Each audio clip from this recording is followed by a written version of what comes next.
नमस्कार साथियों, Bihar special series के इस वीडियो में आप सभी का स्वागत है।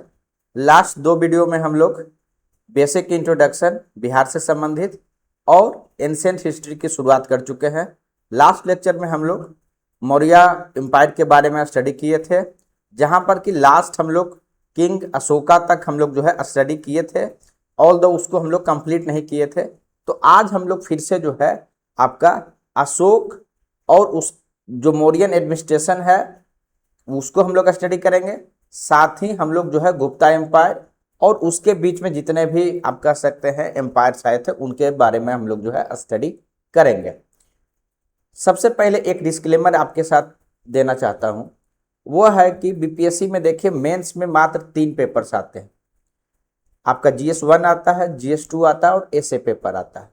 GS1 का अगर आप क्वेश्चंस देखिएगा तो मोस्ट ऑफ द क्वेश्चन जो है आपका प्रिडिक्टिव लाइंस पे होते हैं, जहां की एक कैंडिडेट दूसरे कैंडिडेट से लीड बनाए उसकी संभावना या तो नगण्य है या बहुत कम है।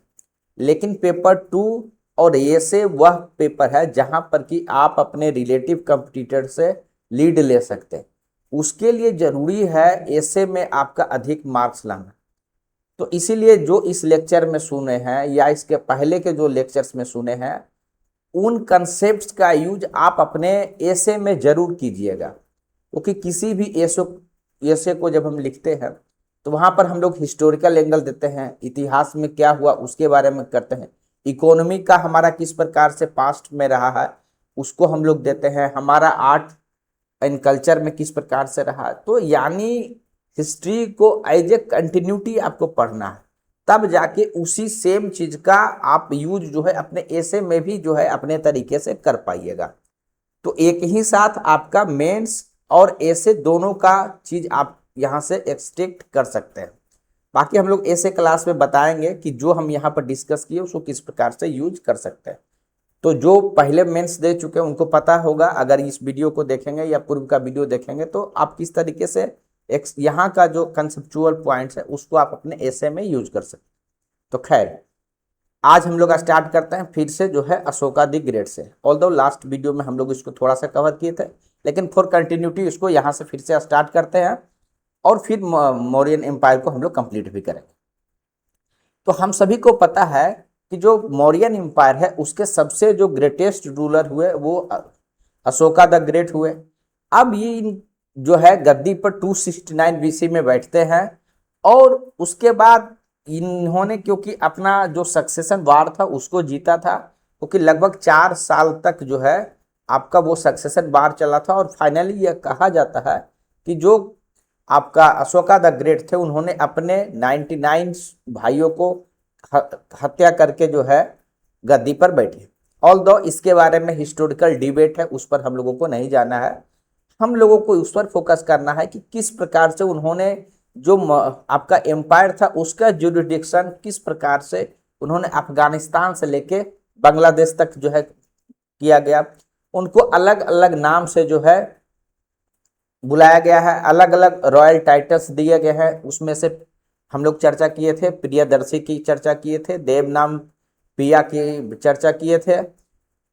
उन सब के मीनिंग्स के भी हम लोग जानते हैं कि देव नाम पिया का मतलब होता है बिलव्ड ऑफ गॉड्स, यानी जो भगवान का प्यारा हो वो कहा जाता है अशोक। ठीक है, अब इसके आगे देखते हैं कि अगर हम लोग चर्चा करें अशोका द ग्रेट का, तो अगर सबसे मेजर अगर कोई वार जो है फाउट किया गया है, फाइट किया गया है किंग अशोका के द्वारा, तो वह था कलिंग वार।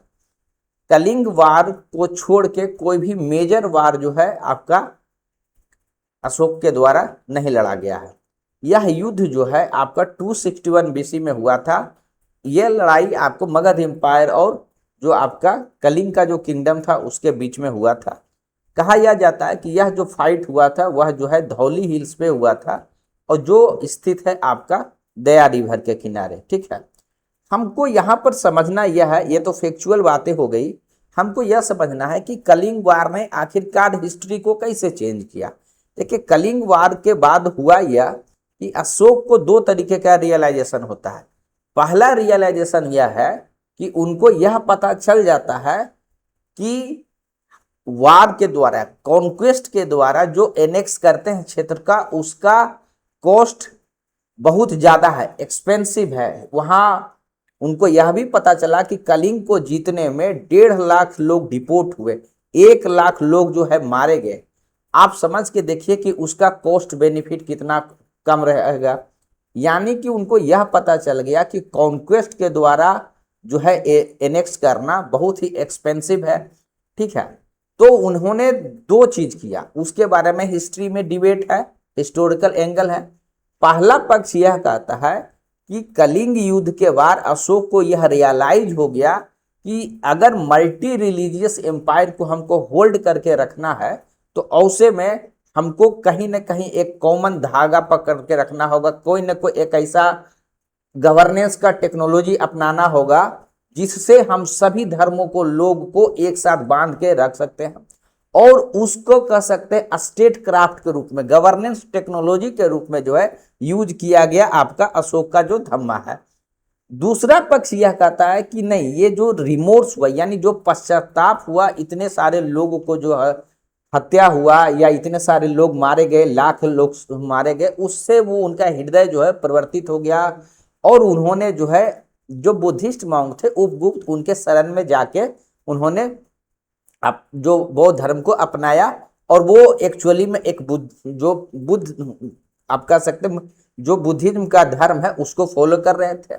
तो खैर इसके बारे में आप कह सकते हैं हिस्टोरिकल डिबेट है, लेकिन यह बात सही है कि पहले जिसे कि भेरी घोष कहा जाता था, भेरी घोष कहने का मतलब हुआ कि कॉन्क्वेस्ट अगर दूसरे क्षेत्र को करना है तो वार के द्वारा करना है। उसके बाद क्या होता है कि धम्मा विजय का कंसेप्ट चला, यानी जो है आप कह सकते हैं जो धम्मा का यूज करते हुए वो अपना टेरिटोरियल जो एक्सटेंट है उसको बढ़ाने की कोशिश किए। हम लोग यह भी चर्चा किए थे कि किस प्रकार से एक तरीके से सॉफ्ट पावर के रूप में उसका यूज किया गया, जिस तरीके से वर्तमान में फॉरेन पॉलिसी में बहुत तरीके का आप देखिएगा कि सॉफ्ट पावर का यूज किया जाता है, जैसे बॉलीवुड है, स्पोर्ट्स है, तो इन सब का हम लोग पढ़ते हैं कि जो है उसी तरीके से धम्मा का यूज जो है उसी तरीके से जो है किया गया था। और स्प्रेड करने के लिए जो है आपका वेरियस तरीके जो एम्बेसडर हैं वो जो है आपका सेंड किए गए थे। वो जो एम्बेसडर सेंड किए गए आपको बुद्धिस्ट का जो मिशनरीज है वह इवन वेस्ट एशिया है, ग्रीक है या अदर जो फॉरेन नेशन है वहां तक जो है आपका जो है भेजा गया बुद्धिज्म को फैलाने के लिए या स्प्रेड करने के लिए। हम लोग यहाँ यह भी देखे थे कि धम्मा का मीनिंग जो है आपका कोई सेपरेट रिलीजन से नहीं था, सिंपल मीनिंग था कि एक मोरल कोड था, एक इथिकल कोड था जो कि एक शांति की बात करता है, हार्मोनी की बात करता है, सामाजिक समरसता की बात करता है, सोशल यूनिटी की बात करता है, ठीक है। तो यह चीज है। और यह जो है उनको जब ये कलिंग का वार हुआ 261 बीसी में, उसके बाद जो रिमोर्स हुआ उसके बाद जो है उनके द्वारा इसको जो है स्प्रेड किया गया, ठीक है। अब इसका आप देखिए कि उस समय का अगर आप पेट्रोनोज का देखिएगा तो होता क्या है ना, एक ऐसा युग था जहां मल्टीपल रिलीजन आपको देखने को मिल सकता है। यही कारण था कि देखिएगा अलग अलग रूल है। जैसे कि देखिए चंद्रगुप्त मौर्य की बात कीजिएगा तो देखिए जैनिज्म धर्म को फॉलो करते थे, बिंदुसार जो है आपको आजीविका धर्म को फॉलो करते थे, जो आपका इंपेरर अशोक हुए वो बुद्धिज्म धर्म को फॉलो करते हैं। लेकिन यहाँ गौर करने वाला बात यह है कि वह पर्सनल कैपेसिटी में जो उनका पर्सनल जो फेथ था वह कभी भी स्टेट रिलीजन नहीं बना। यानी कि जो उनकी अपनी पर्सनल मान्यता थी, उन्होंने किसी भी रूलर्स ने, हमारा चंद्रगुप्त मौर्य की बात करें, बिंदुसार की बात करें या अशोक की बात, कभी भी अपने पर्सनल फेथ को पूरे इंपायर पर इंपोज नहीं किया गया। तो यह दिखाता है कि किस प्रकार से जो हमारे रूलर्स रहे पास्ट के, उन्होंने जो है रिलीजियस टॉलरेंस को दिखाया, किस तरीके से प्लूरलिज्म को जो है उन्होंने प्रमोट किया, तो ताकि एक धर्म के लोग नहीं अनेक धर्म के लोग जो है रह सकते हैं, डिफरेंट जो है आपका कल्चर है, ट्रेडिशन है, सब एक साथ को एग्जिस्ट कर सके, यह उनका जो है आपका प्रयास था। तो उसी के तरीके से जो है यह धम्मा को प्रोपोगेट कराया गया ताकि जो है सोशल जो हार्मोनी है वो मेंटेन रहे, एक दूसरे का जो विश्वास है बना हुआ रहे और सभी लोग शांतिपूर्ण तरीके से एक साथ रह सके। तो ये हमारा जो है धम्मा का आपको ये रहेगा। अब इस धम्मा का अगर आप प्रिंसिपल की बात कीजिएगा तो उसमें था कि देखिए सर्टेन आपको जो इथिकल कंडक्ट आपको देखने को मिलेगा, जैसे हमारे ट्रेडिशन में जो सारी आप इमेजिन करते हैं सारी बातें धम्मा में रहेगा। जैसे पेरेंट्स का रेस्पेक्ट करना, अपने से बड़ों का रेस्पेक्ट करना, टीचर्स का रेस्पेक्ट करना, ठीक है, ब्राह्मणाज का रेस्पेक्ट करना, ठीक है, उसके साथ अन्य जो धर्म है उसका रेस्पेक्ट करना, स्लेव्स के साथ रेस्पेक्टफुली रहना, सर्वेंट्स का रेस्पेक्ट करना, एनिमल के साथ जो है रेस्पेक्ट करना, ये सारी बातें वो सारी बातें धम्मा का पार्ट था।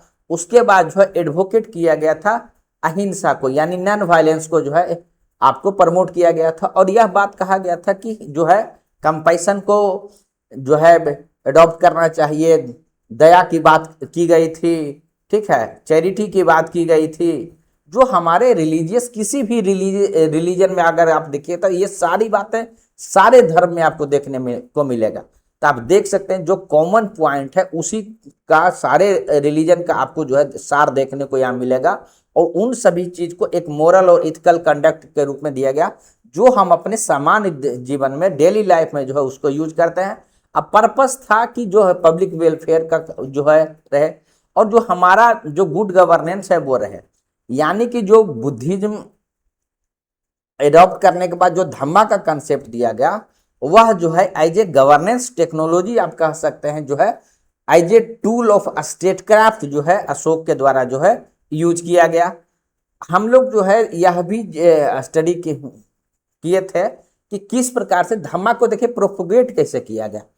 आज के समय में अगर किसी प्राइम मिनिस्टर को या किसी रूलर को अगर बात पहुंचाना है अपने सिटीजन तक, या अपने कह सकते हैं कि उनके जो जनता है वहां तक पहुंचाना है, तो मल्टीपल टेक्नोलॉजिकल एडवांसमेंट हो गया है। प्रिंटिंग प्रेस के माध्यम से जा सकता है, न्यूज़पेपर के माध्यम से, इंटरनेट के माध्यम से, ट्विटर के माध्यम से, किसी तरीके का प्लेटफॉर्म के माध्यम से तुरंत सेकंड में पहुंच जाएगा। लेकिन हम उस समय की बात कर रहे हैं जहां उस तरीके का जो है टेक्नोलॉजिकल एडवांसमेंट नहीं था, जहां प्रिंटिंग प्रेस भी नहीं था। तो उस समय जो धम्मा को अगर लोगों को बताना है तो कैसे पहुंचेगा, बात कैसे पहुंचेगा? तो उसके लिए जो है एडिक्ट्स का यूज किया गया। उसमें मेजर एडिक्ट्स और माइनर एडिक्ट्स भी हैं और पिलर एडिक्ट्स भी हैं, ठीक है। तो उसमें होता क्या था कि पत्थर होते थे, और पत्थर पर जो है जो रॉयल ऑर्डर्स होते थे उसको जो है वो इंस्क्राइब कर दिया जाता था। और ताकि क्या होता था कि एक उससे फायदा देखिए क्या हुआ।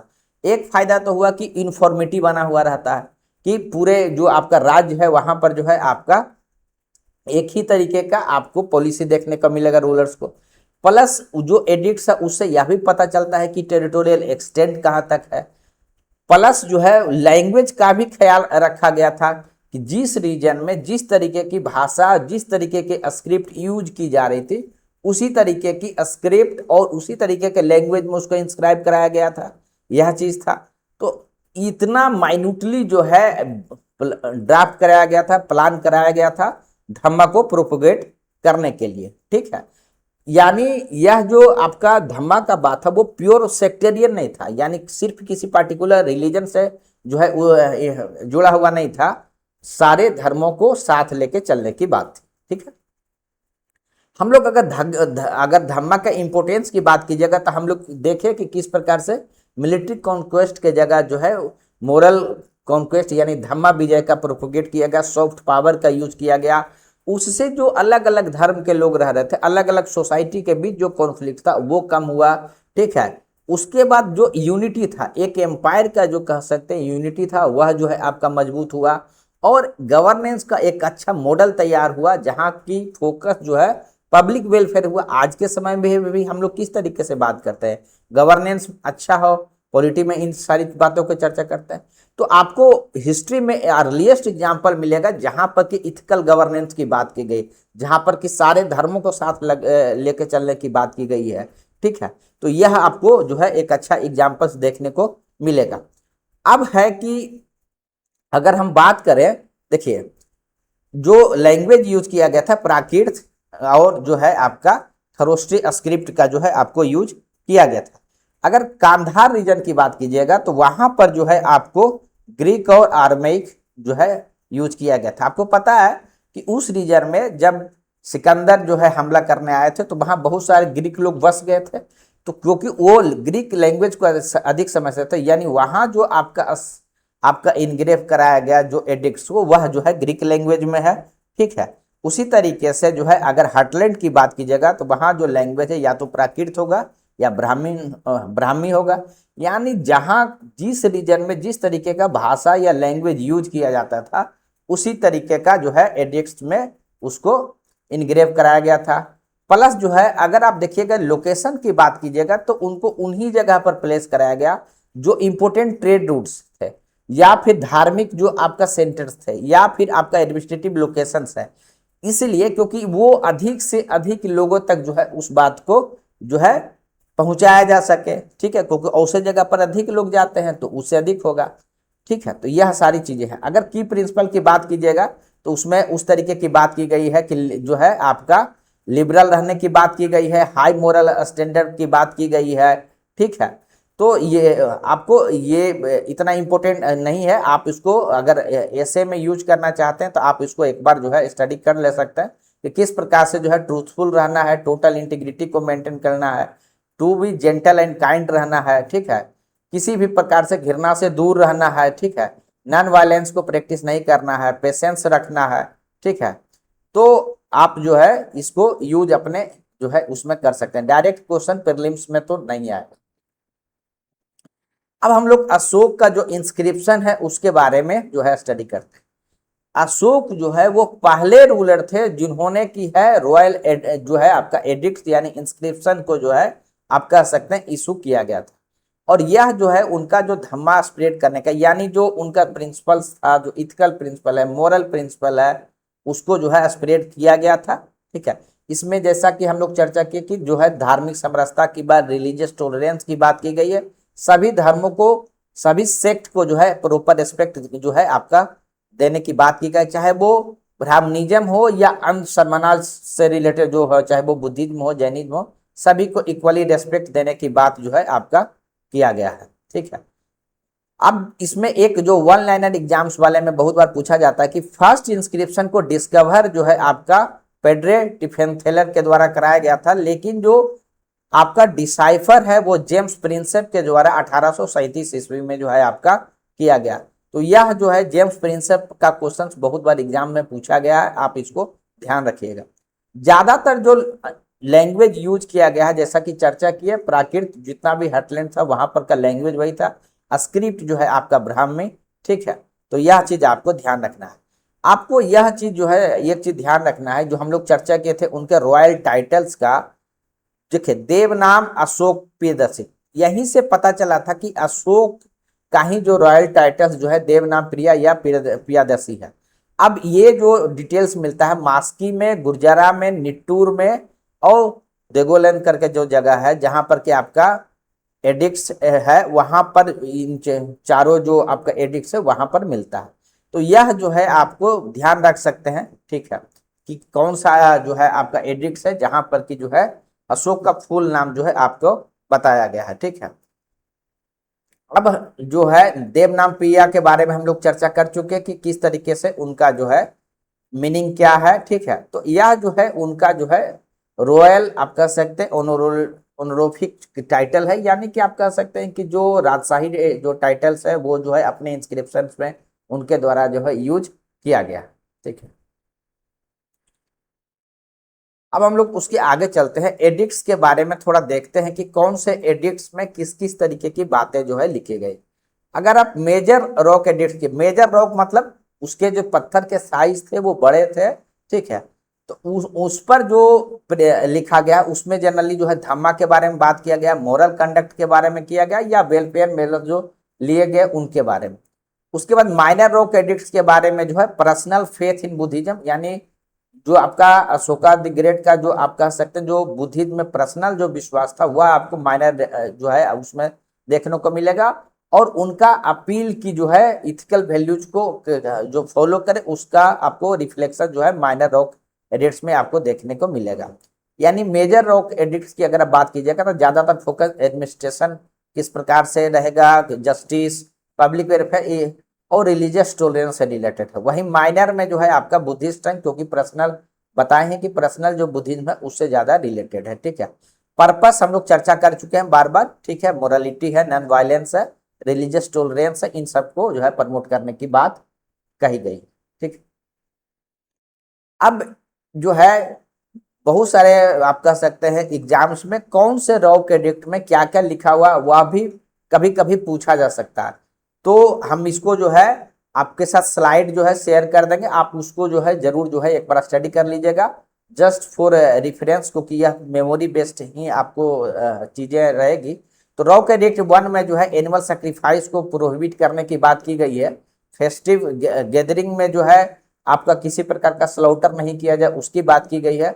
उसी तरीके से रॉ कैडेट 2 में जो है सोशल वेलफेयर धम्मा के बारे में बात किया गया है। ह्यूमंस और एनिमल्स का मेडिकल ट्रीटमेंट के बारे में बात किया गया है।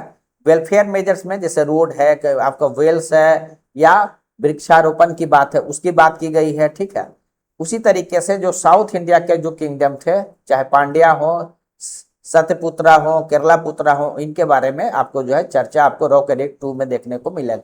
देखिए इससे पता क्या चलता है, एडिक्ट से पता चलता है कि इनका जो है क्षेत्र कहाँ तक गया, किस प्रकार से जो है वेलफेयर मेजर्स लिए गए। ठीक है, तो ये यही हमारे हिस्ट्री का सोर्स होता है। लेकिन आपको जो कौन से रॉ कैडेट में क्या लिखा हुआ ये आपको जो है थोड़ा सा इसको आपको मेमोराइज करना पड़ेगा। उसी तरीके से जो रेस्पेक्ट टू पेरेंट्स है, ब्राह्मणाज है, शर्मानाज है या ऑल अदर लिविंग मीन्स है, ये आपका रॉ कैडेट 3 में मिलेगा। उसी तरीके से रॉ कैडेट 4 में non violence towards animals, compassion, courtesy towards relative की बात मिलेगी। ठीक है, उसी तरीके से रॉ कैडेट 5 में जो है आपका धम्मा महामात्रा, यानी इनका काम क्या होता था ना, जो है बुद्धिज्म को स्प्रेड करना, धम्मा का जो आइडियाज है उसको स्प्रेड करना, बुद्धिज्म नहीं कर सकते, धम्मा को स्प्रेड करना। ठीक है, तो यह चीज है। उसी तरीके से रॉ कैडेट 6 में जो है आपका किस प्रकार से जो धम्मा महामात्रा है उनको इंस्ट्रक्शन दिया गया कि किस प्रकार से जो है आपको वो राजा को किसी भी समय जो है आपको रिपोर्ट कर सकते हैं। ठीक, तो वो बात इसमें है, यानी कि हमारा जो कह सकते हैं कि गवर्नेंस है वह किस प्रकार से अच्छा रहे, इफिशियंट रहे, उससे रिलेटेड है। आपका रॉ कैडेट 7 में जो है रिलीजियस टॉलरेंस और हार्मोनी एमंग ऑल सेक्ट्स की बात की गई है। ठीक है, कंटेंट सारा हम लोग चर्चा कर चुके हैं, लेकिन आपको वो ध्यान रखना पड़ेगा कि किस में क्या है।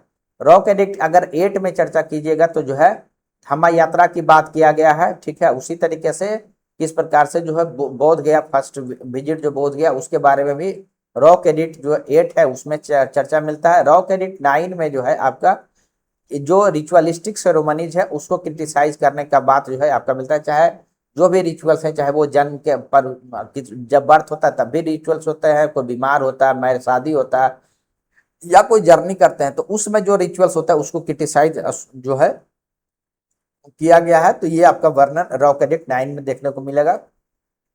उसके बाद जितना भी सुपरस्टिशियस प्रैक्टिसेस है, ठीक है, उनको भी जो है यहाँ पर क्रिटिसाइज या कंडेम किया गया है। रॉ कैडेट 9 में जो है आपका फेम और ग्लोरी का जो पीछे जो भागते हैं परस्यू है उसको जो है त्याग की बात की गई है। और धम्मा का जो बात है उसको कह सकते हैं कि हाईलाइट किया गया है कि जो हमारा वर्ल्डली जो अचीवमेंट है, मटेरियल जो अचीवमेंट है उसके ऊपर धम्मा को कह सकते हैं कि सुपरसीड करके उसको रिप्रेजेंट कराया गया। रॉ कैडेट 11 की बात कीजिएगा तो ये आपका जो है आपका धम्मा का प्रिंसिपल को के बारे में बात करता है। यहाँ पर फिर से जो है एल्डर्स को रेस्पेक्ट करना, अहिंसा की बात करना, non killing of animals, generosity, इस तरीके की बात जो है आपका किया गया है। 12 में फिर जो है रिलीजियस जो है आपका टॉलरेंस की बात की गई।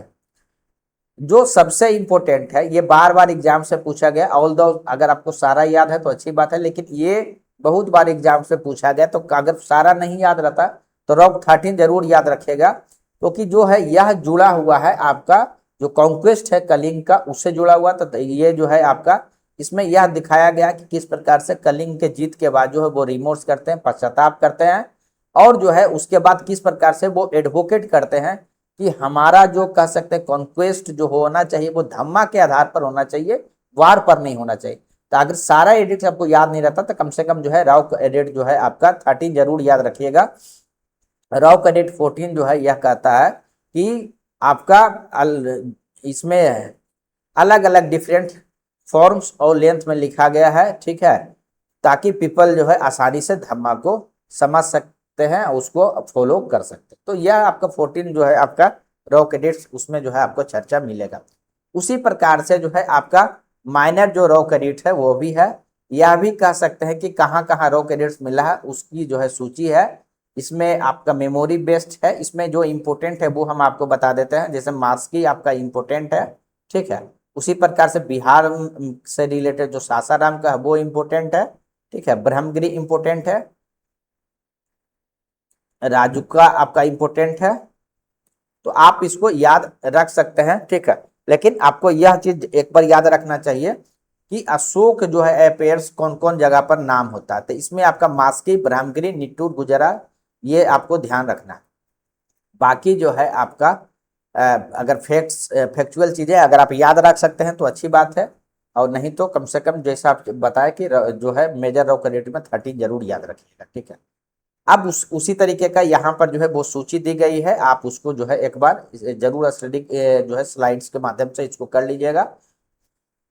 अब जो 7 आपका मेजर जो आपका पिलर एडिक्ट्स है उसका लोकेशन है दिल्ली टोपरा, दिल्ली मेरठ, रामपुरबा बिहार में, क्योंकि बिहार का एग्जाम है तो आप जो बिहार में तीनों है वो जरूर याद रखिएगा। रामपुरबा, लौरिया रेराज और लौरिया नंदनगढ़, ये आपके लिए जो है बिहार स्पेशल के लिए स्पेशली जो है आपका बहुत ही इंपॉर्टेंट है आपका, ठीक है। ये आपको पता है कि जो है चंपारण में है आपका। तो फिरोज शाह तुगलक जो है वो क्या कहते हैं, मिडिवल हिस्ट्री में हम लोग पढ़े हैं कि किस प्रकार से जो है आपका जो टोपरा और मेरठ का जो पिलर था उसको जो है दिल्ली जो है शिफ्ट कराया गया था।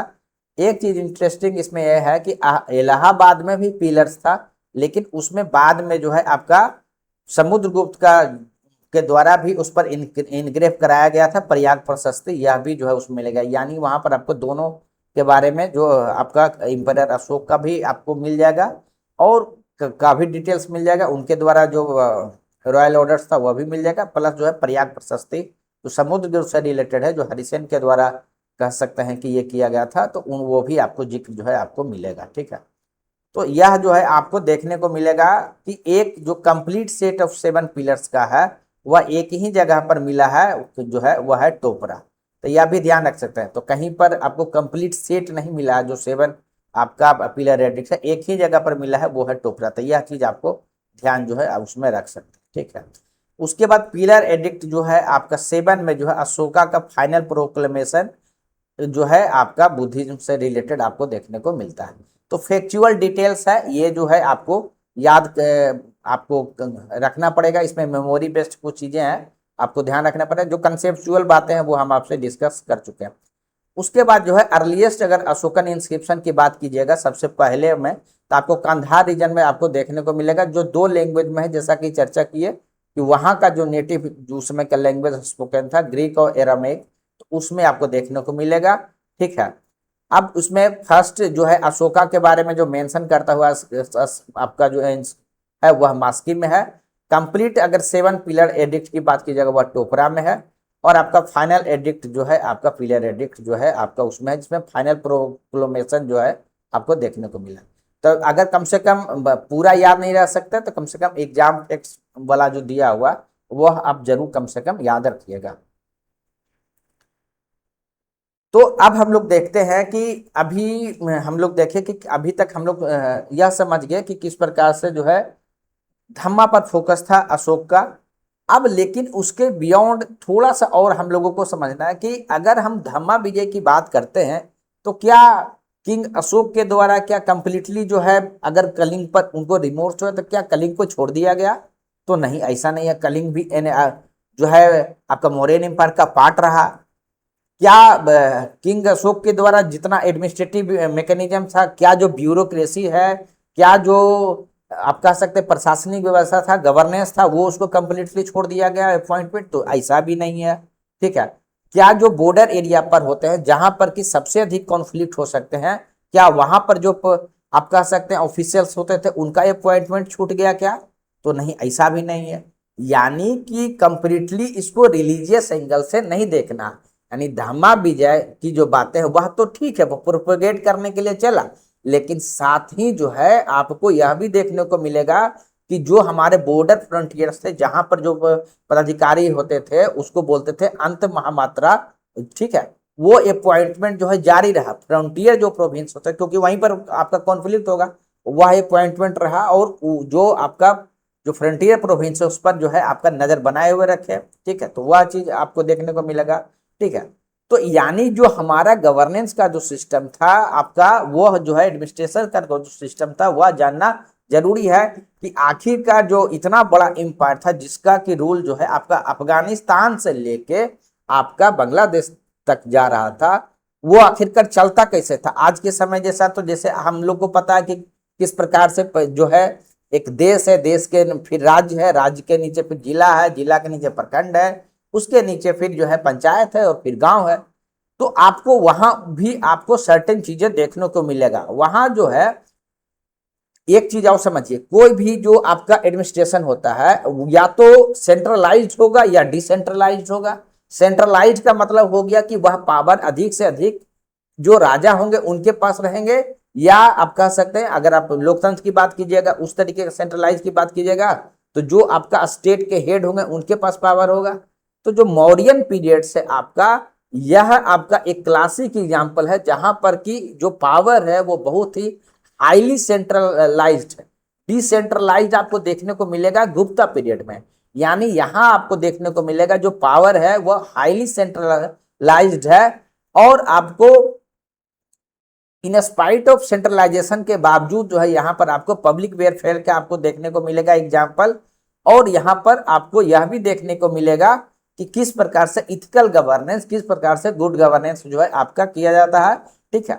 तो हम लोग सबसे पहले अगर उसकी बात करें, टॉप लेवल की बात करें, यानी अगर आप इंपेरर के नीचे की बात करें तो जैसे अभी प्राइम मिनिस्टर होते हैं तो उनके नीचे क्या होता है, काउंसिल होता है। उसी तरीके से उस समय भी काउंसिल ऑफ मिनिस्टर होते थे जिसको कि मंत्री कहते थे, ठीक है, जिसका जिक्र आपको रॉ एडिक्ट्स में भी देखने को मिलेगा, ठीक है। यानी उसके नीचे आपको ये जो है आपका काउंसिल ऑफ मिनिस्टर्स देखने को मिलेंगे। लीगल रिफॉर्म्स भी किए गए थे, लेकिन पहले अगर सिस्टम की बात करें तो आपका सेंट्रल स्तर पे यह जो है आपको काउंसिल ऑफ मिनिस्टर देखने को मिलेगा, जिसका कि ऑफिशियल्स के बारे में आगे चर्चा करें। वहीं फिर प्रोविंस में जो आपका एम्पायर था, मौर्य जो एम्पायर था, उसको अलग अलग प्रोविंस में जो है आपका बांट दिया गया। जैसे कि हम लोग पढ़े थे कि किस प्रकार से अशोक जो है आपका एक प्रोविंस को लीड कर रहे थे, ठीक है। उसी तरीके से जो उनके दूसरे पुत्र थे वो दूसरे प्रोविंस को लीड कर रहे थे, ठीक है। तो यानी उस समय अलग अलग प्रोविंस में बटा हुआ था। उस प्रोविंस को जो है नीचे अगर आप देखिएगा तो जैसे अभी जिला है उसी तरीके से आहार कहते हैं, और वो फर्दर जो है विलेज के रूप में। तो इस प्रकार से जो है आपका एडमिनिस्ट्रेशन का सिस्टम था। जो कुछ पदाधिकारी का नाम जो है आपको पता होना चाहिए, जैसे धम्मा महामात्रा, जैसा कि हम लोग चर्चा किए, इनका काम था धम्मा को जो है प्रोपेगेट करना और मोरल और स्पिरिचुअल वेलफेयर के बारे में जो लोगों का जो है आपको लुक आफ्टर करना।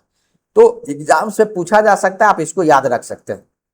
उसी तरीके से अध्यक्ष महामात्रा करके था जो आपको वेलफेयर ऑफ वुमेन को देखते थे। अंत महामात्रा हम आपसे चर्चा किए कि जो फ्रंटियर प्रोविंस था उसको एडमिनिस्ट्रेशन करते थे, वहां वो देखते थे। उसी तरीके से नगर महामात्रा, आपको नाम से ही पता है कि जो सिटी और टाउन होता था उसके एडमिनिस्ट्रेशन को देखते थे।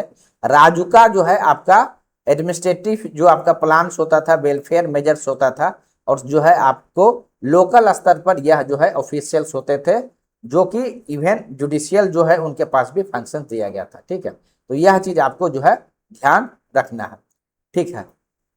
सोसाइटी की अगर बात कीजिएगा जो है अगर अशोक के समय, तब सारा जो पॉलिसी है आप कह सकते हैं धम्मा पर है।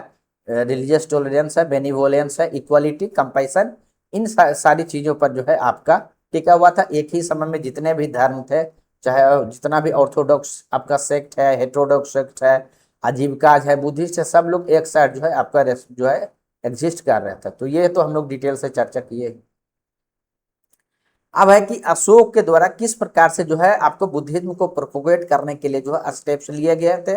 तो आपको पता है कि किंग अशोक के समय जो है मैक्सिमम पैट्रोनोज मिला स्प्रेड करने के लिए। वेरियस तरीके के जो है आपका मिशनरी भी जो है भेजे गए, उसमें से आप दो जरूर याद रखिएगा, ठीक है। जैसे संघमित्रा जो उनकी बेटी थी उनको भी जो है श्रीलंका भेजा गया था, ठीक है। तो यह जो है आप जो है जरूर ध्यान रखिएगा, ठीक है। तो उसी तरीके से आपको यह देखने को मिलेगा कि अशोक के द्वारा सांची स्तूप और भरहुत स्तूप को जो है कंस्ट्रक्ट कराया गया, ठीक है। और बहुत सारे जो आप कह सकते हैं मोनूमेंट्स हैं, वह जो है आपका बुद्धिस्ट जो आप कह सकते हैं जो उनके प्रिंसिपल्स हैं उससे रिलेटेड जो है वो उसको अलग अलग जो है मोनूमेंट्स जो है बनवाए गए, जो कि बुद्धा के जीवन से रिलेटेड जो घटनाएं थे उसके बारे में जिक्र जो है आपको देखने को मिलेगा। प्लस जो है आपका वो अपने मतलब कह सकते हैं एज ए इम्पेरर होते हुए जो बुद्धिस्ट जो पिलग्रिमेज का जो फेमस जगह था वहां वो खुद विजिट किए, जैसे कि लुम्बिनी है, सारनाथ है, श्रावस्ती है, कुशीनगर। आपको पता है कि जहां पर अगर कोई भी स्टेट हेड या इम्पेरर अगर जाएंगे तो उसके उसका पॉपुलैरिटी बढ़ जाएगा। तो वहां आपको पता है जैसे अभी के भी समय में देखिएगा कहीं भी मुख्यमंत्री या प्रधानमंत्री जाते हैं तो उस एरिया का जो है आपको आप अधिक देखने को मिलेगा, हाईलाइट होता है, क्योंकि लोग उसके बारे में जानना चाहते हैं। उसी तरीके से ये खुद भी जो है आपका बुद्धिस्ट पिलग्रिमेज से जितना भी साइट था वहां भी वो गए और उसके कारण भी जो है बुद्धिज्म का आपको स्प्रेड करने में हेल्प हुआ। उसी तरीके से जो उनकी पुत्री थी मित्रा और प्लस जो उनके पुत्र थे महेंद्र, उनको जो है श्रीलंका उनके द्वारा भेजा गया था। और साथ में जो है जो बुद्धिस्ट मशीनरी है वो बर्मा और सेंट्रल एशिया भी गया। और साथ ही जो बुद्धिज्म के अंदर जो वेरियस तरीके के कॉन्फ्लिक्ट चल रहे थे, आइडियाज चल रहे थे, उसको आप कह सकते हैं कि डील कराने के लिए उनके समय में जो है आपका थर्ड बुद्धिस्ट काउंसिल भी जो है आपका कराया गया, जिसके बारे में हम लोग चर्चा कर चुके हैं। ठीक। अब जो सबसे इंपॉर्टेंट है कि आखिरकार जो इतना बड़ा एम्पायर बना तो कुछ ना कुछ तो कारण रहा होगा कि जो है मौर्यन एम्पायर या गुप्ता एम्पायर, तो क्या ऐसा चीज है? तो हम लोग तो सर्टेन चीज तो हम लोग जानते हैं। देखिए बिहार का एक्चुअली में लोकेशन अगर आप देखिएगा ना तो बहुत ही आपको कह सकते हैं कि एक बहुत ही इकोनॉमिक कॉरिडोर, स्ट्रेटेजिक कॉरिडोर के रूप में देखने को मिलेगा। देखिए है क्या कि अगर आप देखिएगा लोकेशन वाइज अगर हम लोग चर्चा करें उसके पूर्व अगर देखिए पूरे वर्ल्ड का ग्लोबल जीडीपी का जो है नियरली आपको 1/3, सोच के देखिए कि 33% जितना ग्लोबल जीडीपी है उसका आपको कंट्रीब्यूशन जो है यहाँ आपको देखने को मिलेगा। तो यानी सोचिए कि पूरे वर्ल्ड में जितना भी आपका रिसोर्स होगा, जो मनी होगा, वेल्थ होगा, वो कितना अधिक सेंटर्ड है आपका मौर्यन एम्पायर में। इतना अधिक ये जो है प्रोस्पेरस रिच जो है एम्पायर था। ठीक है, इसके कारण क्या थे? मेजर अगर आप कारण देखिएगा तो जो है आपका एरिया जो है फर्टाइल होता था, फर्टाइल होने के कारण प्रोडक्टिविटी अधिक होता था। यानी जो है जब तक इंडस्ट्रियलाइजेशन नहीं हुआ था तब तक तो एग्रीकल्चर ही जो है आपका मेन सोर्स होता था। तो एडवांस जो है आपका एग्रीकल्चर होता था, उसके कारण जो है ह्यूमन रिसोर्स अधिक जो है सरवाइव कर सकता था, तो आपका पॉपुलेशन ग्रोथ हुआ, सेटलमेंट जो है आसानी से हुआ। और सरप्लस फूड होने के कारण अलग अलग क्राफ्ट को लोग जो है में अपने आप को इंगेज कर सके। ठीक है, तो स्पेशलाइज क्राफ्ट इंडस्ट्री का ग्रोथ हुआ। उसके कारण एक बार जब सरप्लस गुड्स बनने लगेगा तो फिर क्या होगा, इंपोर्ट एक्सपोर्ट बढ़ेगा। तो ये सारा चीज जो है आपको यहाँ देखने को मिलेगा। अगर स्टेट का देखिएगा कि अगर रेवेन्यू का सोर्स अगर देखिएगा तो लैंड का जो टैक्स है वो सबसे अधिक था। ठीक है, और इसको जो कलेक्शन करने के लिए जो पदाधिकारी रिस्पॉन्सिबल थे उसको जो है समाहर्ता कहते हैं। अभी भी जो है वर्तमान समय में देखिएगा डिस्ट्रिक्ट कलेक्टर्स के नाम को जो है समाहर्ता के नाम से भी जानते हैं। तो यह चीज देखिए कहाँ से आ रहा है। ठीक है, तो यह जो है ओवरऑल जो आपका फाइनेंशियल एडमिनिस्ट्रेशन है, लैंड रेवेन्यू है, उसको जो है एडमिनिस्टर करते थे। तो हम एक जो है रूट बहुत इंपॉर्टेंट था। अगर आप देखिएगा जो उत्तरापथ यानी नॉर्दर्न जो ट्रेड रूट्स है उस पर जो है आपका इंपेरर अशोक यानी मौर्यन एम्पायर का कंट्रोल रहता था। उसके बाद जो दक्षिणापथ यानी साउदर्न जो ट्रेड रूट है उस पर भी कंट्रोल रहता था। ट्रेड रूट पर जिसका भी कंट्रोल रहेगा वहां उसकी इकोनॉमिक ग्रोथ हो गई। अभी पूरे दुनिया में देखिए जितना भी आप देखिएगा जो कॉन्फ्लिक्ट हो रहा, अभी ईरान का ही जो कॉन्फ्लिक्ट हो, किस प्रकार से स्ट्रेट ऑफ हॉर्मुज को अगर चोक कर दिया तो किस प्रकार से जो है इकोनॉमी को अब जो हार्म किया जो वहां। तो इस तरीके से आप समझ सकते हैं स्टेट ऑफ हॉर्मुज को अगर चोक करके जो है किस प्रकार से बहुत सारे जो एशियन कंट्री तो उसकी इकोनॉमी प्रभावित हो गए।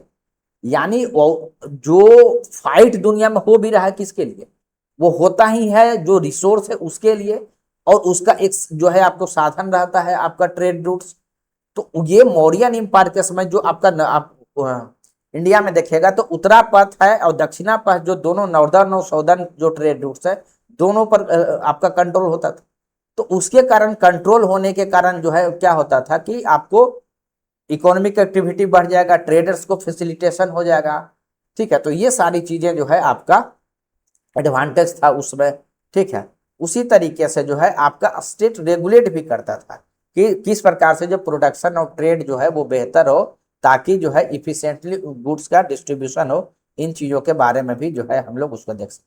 मार्केट को सुपरविजन, ताकि पब्लिक वेलफेयर वाला भी स्टेट था, इसलिए जो है संस्था अध्यक्षा करके होते थे, वह जो है उसको मार्केट को सुपरवाइज करते थे कि कोई किसी प्रकार से अनफेयर जो है ट्रेड प्रैक्टिस ना करे।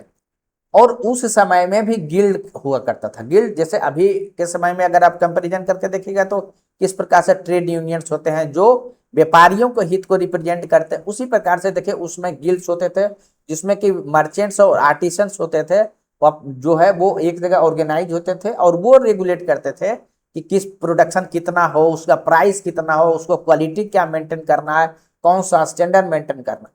तो उसको जो है हम लोग जो है गिल्ड या जो है हम लोग कहते हैं। तो गिल्ड का भी सिस्टम जो है आपको मौर्यन एम्पायर में देखने को मिलेगा, क्योंकि हो क्या रहा था कि ग्रोथ अधिक होने के कारण आपका अर्बन इकोनॉमी भी जो है उस समय आपका ग्रोथ किया। अब हम लोग यहां तक जो देखे वो मौर्यन एम्पायर को देखे। एक सामान्य सी बात लास्ट में चर्चा हम लोग करते हैं कि किस प्रकार से जो है आपका जो डिसइंटीग्रेट क्यों होता है। देखिए इसका अगर आप टेम्पलेट देखिएगा, कोई भी जो किंगडम अगर आपका देखिएगा कि जो कह सकते हैं डिसइंटीग्रेट हुआ, उसके कुछ सामान्य कारण आपको हर जगह देखने को मिल जाएगा। एक तो आपको देखने को मिल जाएगा कि सक्सेसर जो है अगर वीक होते हैं तो वो एक कारण हमेशा रहेगा।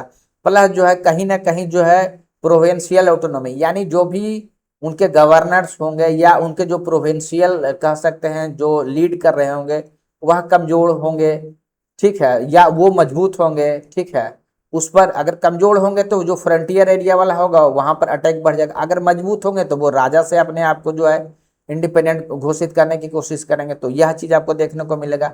इकोनॉमी जो है डिक्लाइन में रहेगा। ठीक है, और इन सब जो आपका इंटरनल कॉजेज है उस समय कहीं ना कहीं जो है इसका लाभ जो है फॉरेन इन्वेस्टमेंट के द्वारा लिया जाता था। ये कुछ कॉमन पॉइंट्स है जो किसी भी अगर आप देखिएगा एंशिएंट हिस्ट्री का जो एम्पायर है, डायनेस्टी है, उसके नष्ट होने में रहा। और ज्यादातर केस में आपको यह भी देखने को मिलेगा कि कहीं ना कहीं अगर किसी डायनेस्टी का वीक रूलर हुआ तो उन्हीं के जो सेनापति हैं, मिलिट्री कमांडर्स हैं जो, या उन्हीं का आप कह सकते हैं कि कोई फ्यूडेटरीज है, उन्हीं के द्वारा उनको हटाया गया है। एक कॉमन फिनोमेना आपसे। तो हम लोग स्पेसिफिक मौर्यन एम्पायर के बारे में अगर बात करें तो यहाँ पर क्या हो रहा था कि जो रीजनल किंगडम्स है वो आपका इवोल्व हो रहे थे।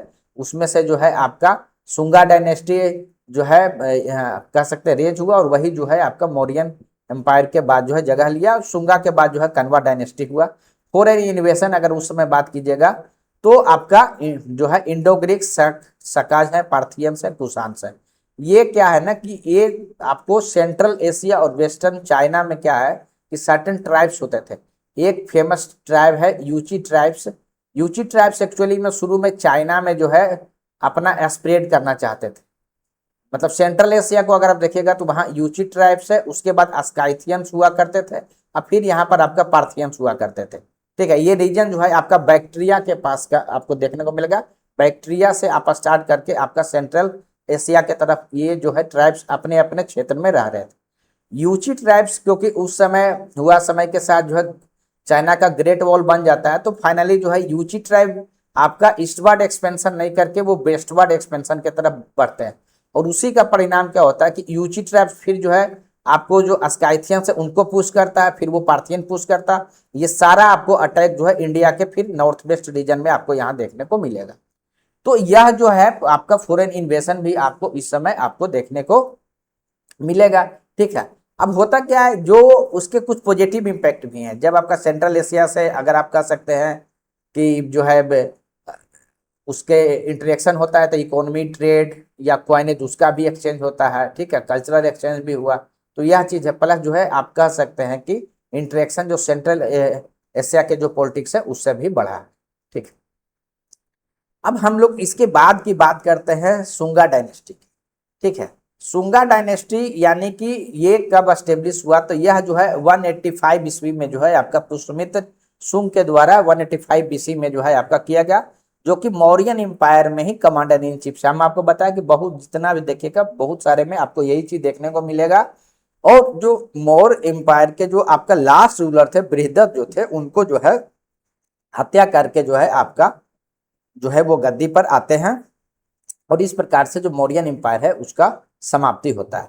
टेरिटोरियल एक्सटेंट की बात अगर आप कीजिएगा, ठीक है, तो यहाँ जो है मगध का जो आपका से लेके कोसला, आपका सियालकोट का रीजन, मालवा, बेरार तक जो है इनका क्षेत्र जो है आपका फैला हुआ था। ठीक है, जो यहाँ पर इंपॉर्टेंट बात है ना, वो हम लोगों को एक ये जानना चाहिए कि किस प्रकार से एंशिएंट समय में हर जो रूलर्स थे वो अलग अलग तरीके के रिलीजन को जो है वो पैटर्नाइज कर रहे थे।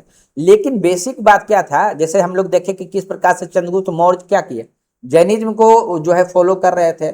जो आपका अगर अशोक की बात कीजिएगा बुद्धिज्म को फॉलो कर रहे थे, बिंदुसार की बात कीजिएगा वो आजीविका सेक्ट को फॉलो करते। लेकिन उसी तरीके से पुष्यमित्र शुंग जो है एक बहुत स्ट्रॉन्ग आप कह सकते हैं सपोर्टर था ब्राह्मणिज्म का, यानी वैदिक हिंदुइज्म जो है उसका सपोर्टर। लेकिन कॉमन यह बात है कि सभी के द्वारा जो है अपने किसी पर्सनल फेथ को स्टेट का पर इम्पोज नहीं किया गया। तो पुष्यमित्र खुद से जो है ब्राह्मणिज्म के सपोर्टर थे। इसके कारण क्या होता है कि जो उन्होंने वैदिक जो रिचुअल्स थे उसको प्रमोट किया, यानी जो ब्राह्मणिकल ट्रेडिशन है, ब्राह्मणिकल ट्रेडिशन में आपको पता है कि रिचुअल्स का, सैक्रिफाइस का अधिक इंपॉर्टेंस है, तो उसको प्रमोशन किया गया। ठीक है, लेकिन किसी भी प्रकार से ऑल दो हिस्ट्री में इसमें जो है आपका डिबेट है किसी के द्वारा यह, क्योंकि दो तरीके के साक्ष्य वहां देखने को मिलते हैं, नेक्स्ट स्लाइड में चर्चा करते हैं। जैसे देखिए दो तरीके का है, एक एंटी बुद्धिस्ट व्यू है। देखिए अगर आप जो बुद्धिज्म से रिलेटेड अगर सोर्स की बात कीजिएगा, दिव्या बदाना है या तारनाथ का है या अशोक बदाना है, इसकी अगर आप जो इसमें जो टेक्स्ट की बात कीजिएगा, यहाँ पर जो है यह दिखाया गया है कि पुष्यमित्र शुंग के द्वारा जो है आपका बहुत सारे जो बुद्धिस्ट मोनास्ट्री थे उसको नष्ट कर दिया गया और बहुत सारे मॉन्क्स को जो है प्रोसिक्यूट किया गया, मार दिया गया। लेकिन आपको यह ध्यान रखना है कि यह जो टेक्स्ट लिखा गया है यह किसके द्वारा लिखा गया है, यह लिखा गया है बुद्धिस्ट जो है बुद्धिज्म से रिलेटेड जो टेक्स्ट। तो आप यह समझिए कि जो टेक्स्ट लिखे गए होते हैं ना उसमें आपके वॉइसेस का चांस होता है। क्यों? क्योंकि जिस अगर जो कोई कह सकते हैं कोई राइटर है, तो अगर उनको कोड पैटर्नोज मिला हुआ है तो वह तो जो है उस तरीके से लिखेंगे। अगर जो है पुष्यमित्र शुंग जब आए तो उस समय तो आपको पता है कि वो पर्सनल फेथ में जो है ब्राह्मणिकल हुए, तो कहा यह जाता है कि उनके द्वारा जो है अब पैट्रोनोज तो नहीं मिला होगा बुद्धिज्म को, तो उन्होंने जो टेक्स्ट लिखा उसमें जो है पुष्यमित्र शुंग को उस तरीके से रिप्रेजेंट जो है किया गया है। क्योंकि जो आर्कोलॉजिकल सोर्स है, हिस्टोरियन का यह मानना है कि जो बुद्धिस्ट टेक्स्ट कहता है कि इतने सारे जो है मोनास्ट्री को जो है डिस्ट्रॉय किया गया, इतने सारे मॉन्क्स को जो है प्रोसिक्यूट किया गया, तो वह सारी बातें जो है आर्कियोलॉजी सपोर्ट नहीं करता। आर्कियोलॉजी में जो है यह जबकि उल्टा दिखता है कि जो सांची का स्तूप है या भरूच का जो स्तूप है उसको जो है रिनोवेट कराया गया और एक्सपेंड किया गया। तो यह कहीं ना कहीं जो है कॉन्ट्राडिक्शन है। तो ऑल दो ये हिस्टोग्राफी में जो है चीजें चलता है, यानी जो लिटरेरी सोर्स जिस प्रकार से रिप्रेजेंट करते हैं उस तरीके से आर्कियोलॉजी उन बातों को जो है सपोर्ट नहीं करता। तो यह चीज हमको ध्यान रखना। कंसेप्चुअल पॉइंट में आपको क्या ध्यान रखना है कि जब कभी भी अगर जो हम जो टेक्स्ट जो है अवेलेबल होता है वो कहीं ना कहीं जो है पर्सनल वॉइसेस को लेके, या अगर पैटर्नोज नहीं मिला तो उस तरीके से उनका आपको राइटिंग्स देखने में आपको डिफरेंसेस देखने को मिल सकता है। ठीक है, हाँ यहाँ पर जो है एक चीज और हम ये बताना चाहेंगे, ठीक है, कि जब कभी भी जो है कोई भी डायनेस्टी आता है तो जो धर्म होता है उस हिसाब से उनके रिचुअल्स भी हो जाते हैं। उसी प्रकार से पुष्यमित्र शुंग के द्वारा भी जो है आपका पुष्यमित्र जो थे उनके द्वारा जो है दो जो है आपका अश्वमेध जो है याचना किया गया।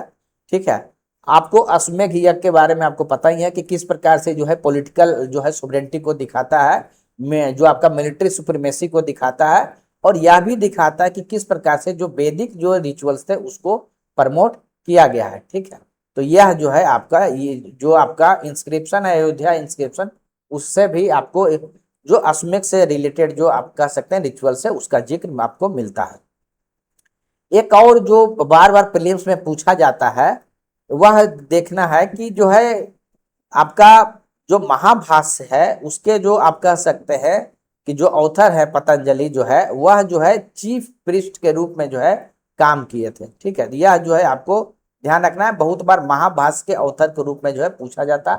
और जो आपका पतंजलि के बारे में यह कहा जाता है कि वो सबसे आप कह सकते हैं फेमस जो है संस्कृत का अगर ग्रामर की बात कीजिएगा तो उसके मतलब ऑथर के रूप में वो जाने जाते हैं। तो जरूर याद रखिएगा, महाभाष्य के ऑथर के रूप में बहुत बार पूछा जाता है।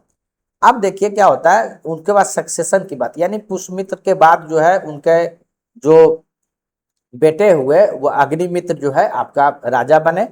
अग्निमित्र जो है वह सेंट्रल कैरेक्टर है कालिदास का, जो आपका फेमस जो है आपका जो बुक है अग्निमित्र जो है आपका, उसमें मालविकाग्निमित्रा करके कालिदास का एक कह सकते हैं कि बुक है, उसमें जिस कैरेक्टर का जिक्र किया गया है वह जो है वह अग्निमित्र ही है। ठीक है, तो यह चीज है।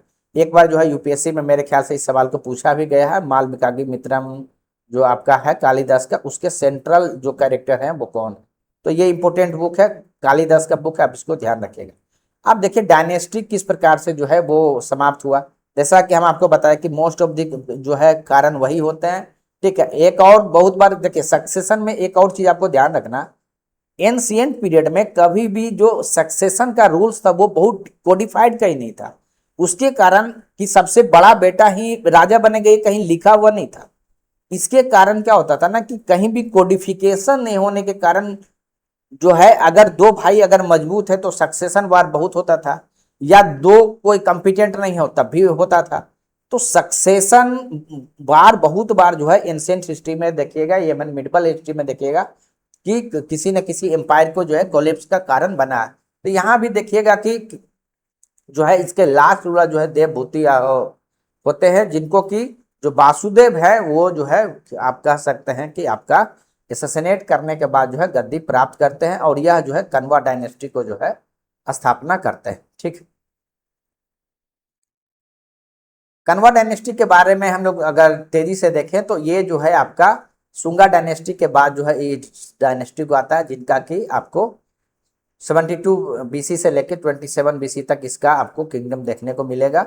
मात्र 45 साल का किंगडम रहा था। ठीक है, और इनको जो है आपको जो है आपका वासुदेव जो कि एक जो है एक कह सकते हैं, जैसा कि हर केस में हम लोग देख रहे हैं कि कहीं ना कहीं उनके मिलिट्री कमांडर या अमात्य जो है, अमात्य यानी कि जिसे मिनिस्टर कह सकते हैं, वो सुंगा के नीचे वो काम करते थे, उन्हीं के द्वारा जो है एसिसिनेट जो है किया गया था। इनका कैपिटल जो है पाटलिपुत्रा जो है कंटिन्यू रहा। ठीक, तो सर्टेन जो आपको ट्रेंड है वो आपको जो है ध्यान देना है।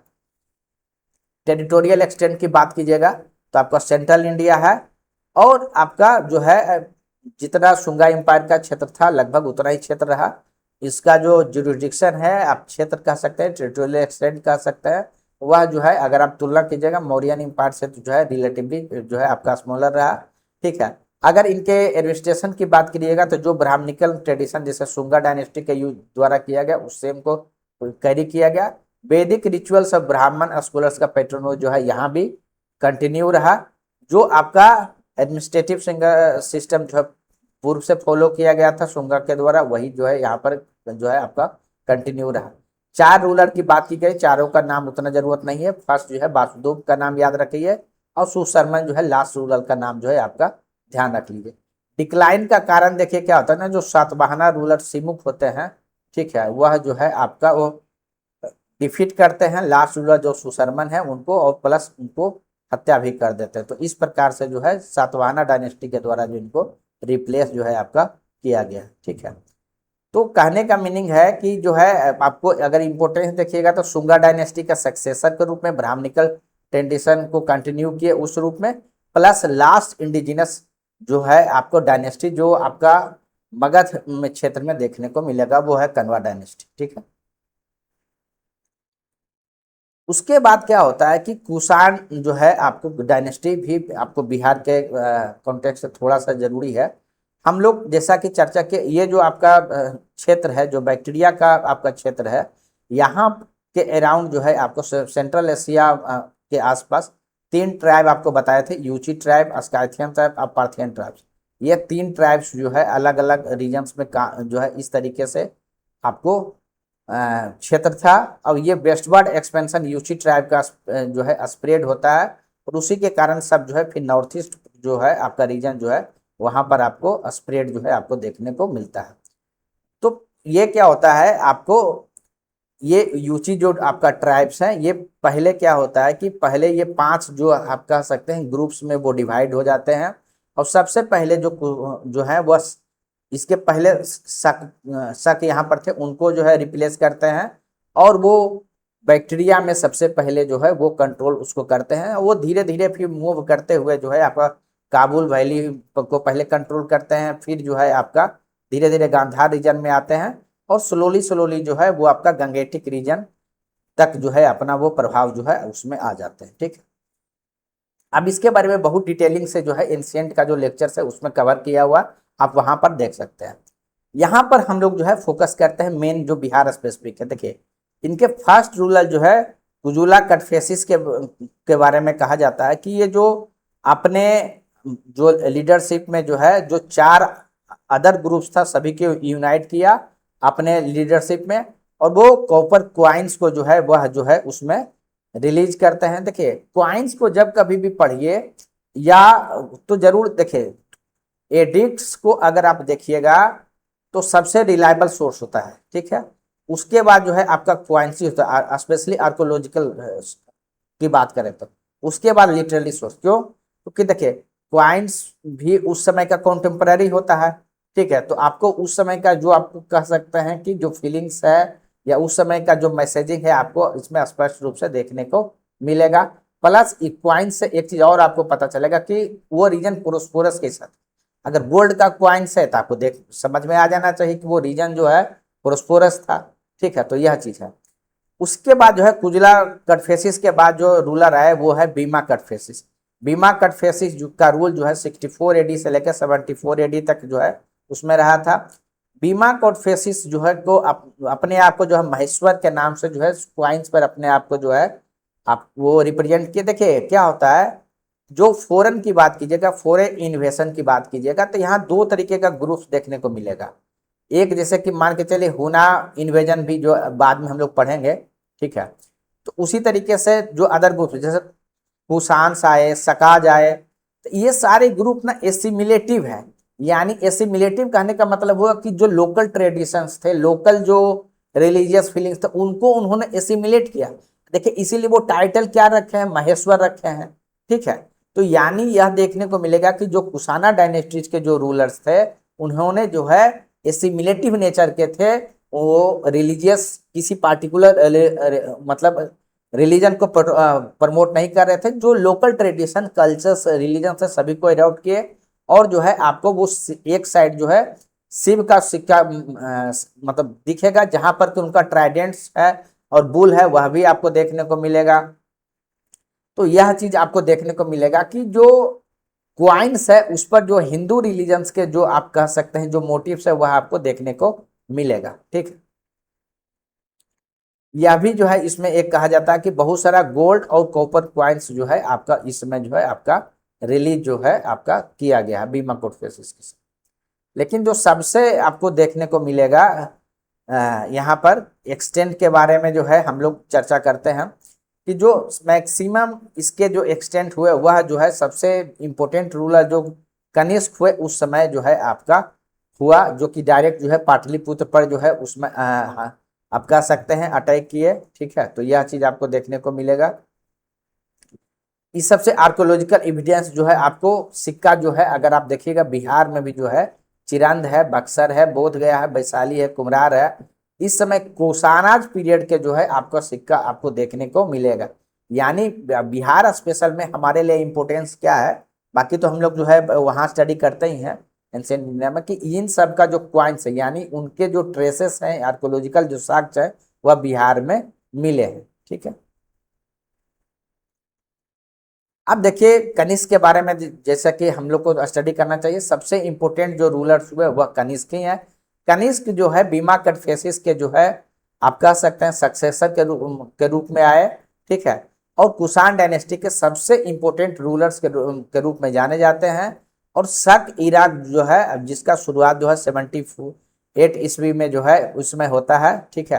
क्योंकि उसके बाद जो है उनका रीजन जो है सबसे कह सकते हैं मैक्सिमम टेरिटरी के क्षेत्र में या कल्चरल के इन्फ्लुएंस के बारे में सबसे अधिक आपको इन्हीं के समय देखने को मिलेगा। प्रशासन की बात कीजिएगा तो सारनाथ इंस्क्रिप्शन में जैसा कि वर्णित है, तो उसमें यह देखने को मिलेगा कि प्रोविंशियल गवर्नेंस सिस्टम जिस प्रकार से हम लोग जो है नॉर्थ वेस्ट रीजन में, जैसा कि हम लोग स्टडी किए थे जब सेल्यूकस निकेटर के हाथ में छोड़ के जब सिकंदर चले गए, तो छत्रप सिस्टम था। छत्रप सिस्टम मतलब प्रोविंशियल सिस्टम, जो टेरिटरी होता था अलग अलग जो है छत्रप में जो है उसको जो है बांट दिया जाता था, वहां पर जो है उसको लीड करते थे जो प्रोविंशियल गवर्नर होते थे उनको। उनका कैपिटल जो है पेशावर था, ठीक है। और यह जो कैपिटल के बारे में हुएन सांग जो चाइनीज जो ट्रेवलर हैं उनके द्वारा कन्फर्म किया गया है। अब इनके रिलीजियस अगर एंगल की बात कीजिएगा तो ये बुद्धिज्म को जो है पैट्रोनाइज करते थे, ठीक है। आपको कनिष्पुरा जो करके एक जगह जो है कनिष्पुरा करके कश्मीर में वो अभी एस्टेब्लिश किया गया। इनके समय आपको पता है कि फोर्थ जो बुद्धिस्ट काउंसिल है वह भी ऑर्गेनाइज हुआ। फोर्थ बुद्धिस्ट काउंसिल में हम लोग देखे थे कि किस प्रकार से महायान और हीनयान जो है के रूप में जो है फाइनली जो बुद्धिज्म जो है वो आपका अलग अलग जो है बट गए थे। जगह का चर्चा कर चुके हम लोग कुंडलवान का, तो यह जो है फोर्थ बुद्धिस्ट काउंसिल के बारे में हम लोग पूर्व में ही चर्चा कर चुके हैं।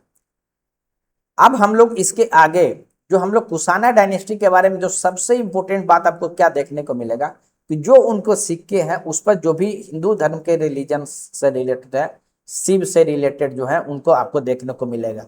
और पर्सनल कैपेसिटी में अब वो जहां देखने को मिला कि वह बुद्धिस्ट को थे, लेकिन पर्सनल जो उनका बिलीफ था कभी भी स्टेट को यहाँ नहीं किया। यानी अभी तक हम लोग अगर बात करें तो हर जगह ये चीज देखने को मिल रहा है कि जो धार्मिक जो आप कह सकते हैं टॉलरेंस है, रिलीजियस टॉलरेंस सभी के पास आपको देखने को मिलेगा।